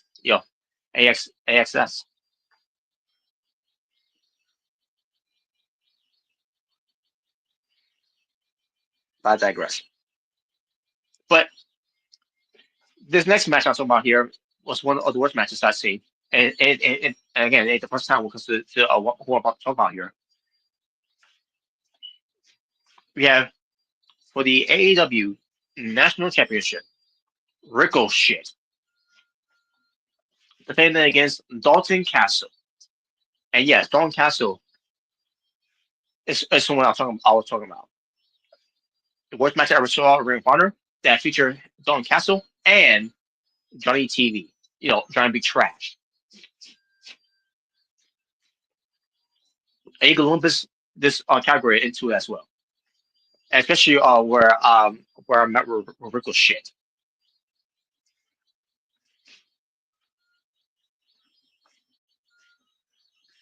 This was terrible. Terrible match.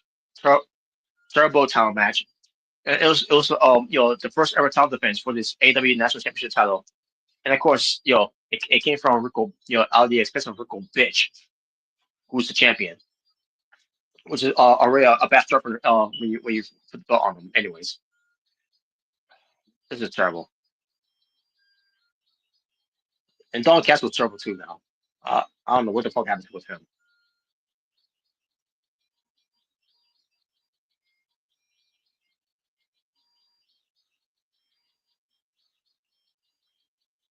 But Ricochet won. Wasn't expecting him to lose, so there you go. And especially then why him to lose to Don Castle, who's now a show of himself.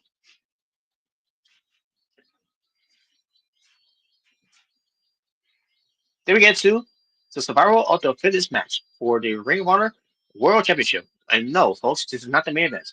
This is the co-main event. 27 minutes and 54 seconds lasted. The champion, Bandito, versus Sammy Guevara, who's pulling double duty. Blake Christian. The Beast Mortals, who's playing double duty. Commander, yes, Commander. And Hechichiro, or Hechichichichiya. So, match itself was alright at first. Sammy Guevara got eliminated by Commander in 11 minutes and 24 seconds. Then we had the Beast Mortals get eliminated by Hechichiro in 13 minutes. Then Commander gets eliminated by Blake Christian in 15 minutes and 24 seconds. I'm like, thank God. They were really heavily pushing and teasing because he won the last time that he was in the on survival after this match here. He won the the Ring of Honor World Championship. I think that's what it was. I remember, but either way, the point is they brought that up when it comes to Commander, and I was worried they was going to have a pull us so they can peak. Thank God they didn't. So thank God. Ray Christian then gets pinned by Bandito in 2 minutes and 38 seconds, and then Bandito is attacking Bandito, and then Hachiro don't get easy win here on Bandito, right? Nope, because Hachiro gets pinned by Bandito in 27 minutes and 53 seconds. So Bandito, at the end of the day, was a true survivor, I should say, of the fittest. When he defended his Ring of Honor World Championship, his Ring of Honor World Championship, I should say, proving that he is one of the best world champions in Ring of Honor history.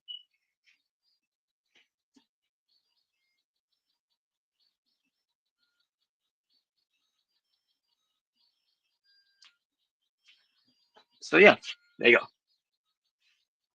And the main event, with lasted 27 minutes and 7 seconds, Dina, but the forever Ring of Honor Women's World Champion, being accompanied by Diamante,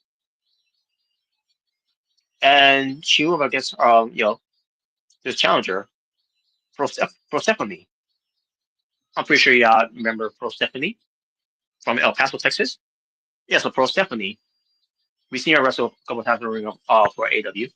And I'm pretty sure they had, based on her having this match in the Final Battle, they have her wrestle numerous of times for Ring of Honor. But she's from MCLL. On top of that, remember she wrestled Athena on the show. Not just with Athena, but with some other ones in there as well. I think Will Negro was in that same match too.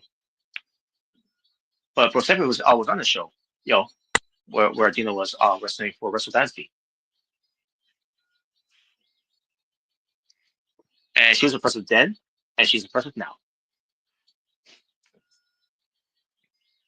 And this match was great. This was a very good women's match for the Women's World Championship. And I've seen a pattern here. I've been seeing that pattern here. Ever since Athena won the Ring of Honor Women's World Championship title at Final Battle against Mercedes Martinez back in 2023? No, 2022. It was 2022. Ever since she's won the belt from Mercedes Martinez from 2022, and then from 2023, for Final Battle's main events, the close of the show, they always give Athena, the closing, shows of Final Battle. 2023 was with Liz Starks, which was a great match. Then a year later, which was last year, it was against Liz Starks. And that match was not better than the first match, but they had a story what came to it. It could have been a lot better. And I thought that I feel like they were they were lost in some points of it. Based on how the match, they were look at their losses in some spots they were doing. And this was a great upgrade. A great upgrade, I should say. Because Pro Stephanie, holy shit, she kicked a lot of ass in this match. I mean, so did Athena, obviously, because they're both pretty good. Monty get involved, most of the times. Not to say when it comes to shenanigans, being done right, this was done right too in a way. And it really had me believe that of all people it's really Pro Stephanie, to dethrone the reign of terror, but in a good way, of Athena. What I'm saying that when it comes to Athena being the reign of terror, it's not a bad thing. It's a good thing actually, because because Athena's really doing great jobs, of what she's doing for Ring of Honor, with her character, with her persona, with her personality, saying that the WWE could never figure out what she wanted to be, what wanted to do. But most of it was her fault too. I can't just blame all on WWE. It was her fault too in a way. But I didn't already find her groove here. Ever since coming into AW in 2022.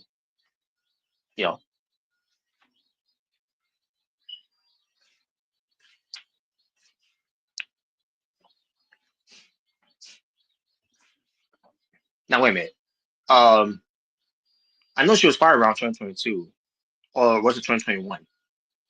No, actually, it was 2021. She was fired around 2021.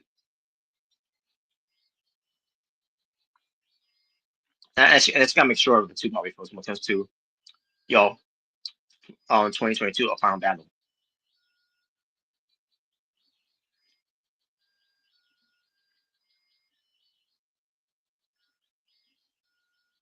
Yeah, I do remember that show I remember that show. Particularly. Yes. Okay. Yes. It's all coming back to me now. Yeah. Okay. Yes. So I was right. But yeah, folks. They really have been convincing me, in a way that I think was going to lose here to Persephone. Persephone was giving her everything that she had, even to her finisher, and still found a way to kick out of it. And I just it was a great match. What they did here, it was fantastic. And then she's gonna go send from the top, but then also Athena catches her from the top, gets her a German suplex, and holy shit, did she land her on the back of her head in a way that that I didn't see how she was gonna manage to do it, but she did. It was done well.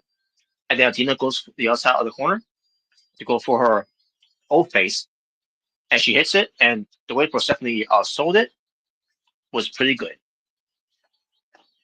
It was very convincing that when she got hit with the move, it's like, yeah, she's done. The moment the way she sold it, yeah, she's done. And Athena pins her and gets the win. So yes, Athena for 3 years in a row. This is her third her 3-year anniversary of celebrating of being the Ring of Honor Women's World Champion.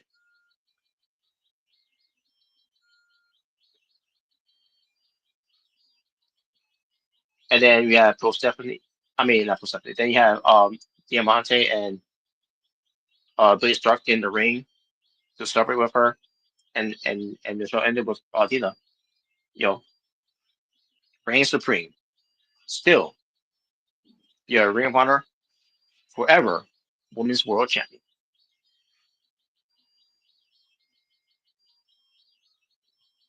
What a great match. What a great match.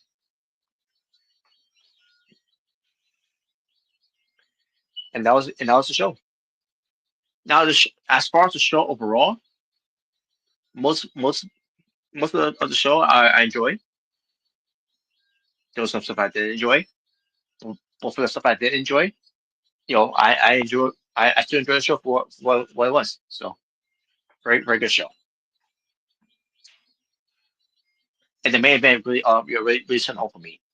The main event match between Athena and Pro Stephanie. Amazing match. Amazing.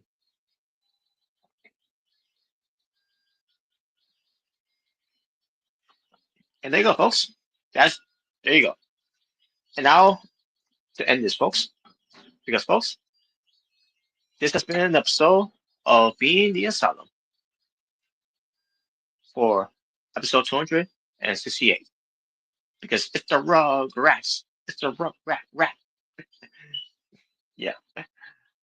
Yeah, I got to listen to that by the way. It's been a long time since I heard that, Rugrats, type of rap thing that they did there.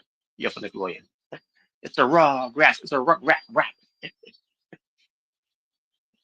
Anyways, folks, thank you for watching. Shout out to John Williams, Drew Jaber, and Yo McGrath for being part of your surely on here on the stream.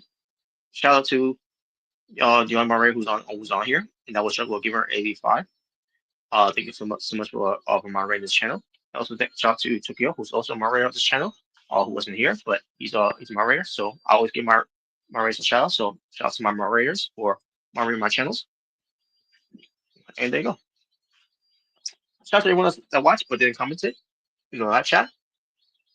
And if you do want to comment in the live chat for next time, feel free to do so. Just don't be like this piece of shit prick who's named himself Jungle Gamer 85 who loves Saints of the Sixth Path and Saints of the Sixth Path who loves Jordan Williams. Don't be that fucking piece of shit asshole. Which I'm pretty sure I know that's next on. So yeah, folks, if you want to come out here and to talk positive and to write stuff in the live chat some positive things, do so. Keep things positive with some positive love, positive support, positive peace. So have some positive energy, positive attitude, positive vibe, positive mood. To keep things a safe space, to keep things cool, aloof, and zen for all parties and every party around that wants to watch and wants to to show appreciations. When it comes to what we do here. Doesn't matter if it's the asylum, doesn't matter if it's being the asylum, doesn't matter if it's the 4 and 4 shooter, doesn't matter if we do our own things, on our own channels.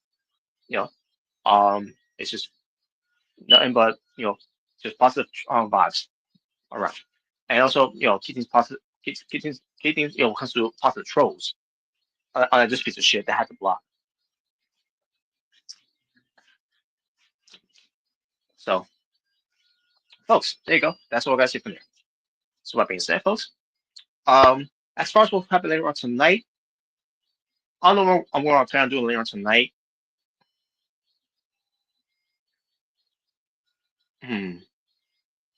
I guess another watch along for maybe for Deadline. Unless I want to do a watch along for something else. I can't really decide yet. And as far as what comes to BTA, I haven't decided what comes to that either. Maybe on a Wednesday after Dynamite. Maybe we shall see. But I'll keep you all on the ball on things of it anyway. We'll see us on the Friday. So not gonna promise anything of it, but we'll see. But that being said, folks, thank you all for the support and the love and all. And we'll see you all next tonight. Whichever watch we'll do, you'll find out. But that being said, for the Jordan Williams, Drew Jaber, and Yo Make a Red, it's the Natural Born Thriller saying peace on the streets. Always be well, stay safe, take care of everything that's going on in the world. But I am out here. That's all for now. I said it you all and abdo. Goodbye, and good night to all you to feel the burn. So, folks, the next time we do an episode of Being the Asylum, and maybe on the Wednesday, we shall see. It's gonna be episode 269. It's a sex thing. Just a little teaser there. But folks, there you go, folks. So that being said, we'll see you all later on tonight for a watch along, whichever watch along is going to be. What comes to wrestling, or maybe a movie. We'll see. And we'll see you on Wednesday. What comes to Being the Asylum, and we'll probably see you on Thursday for whatever watch along we'll do as well. But on the Friday, that's not a promise. It's not a guarantee. It's just something that to keep in mind that I might do something there. But we shall see.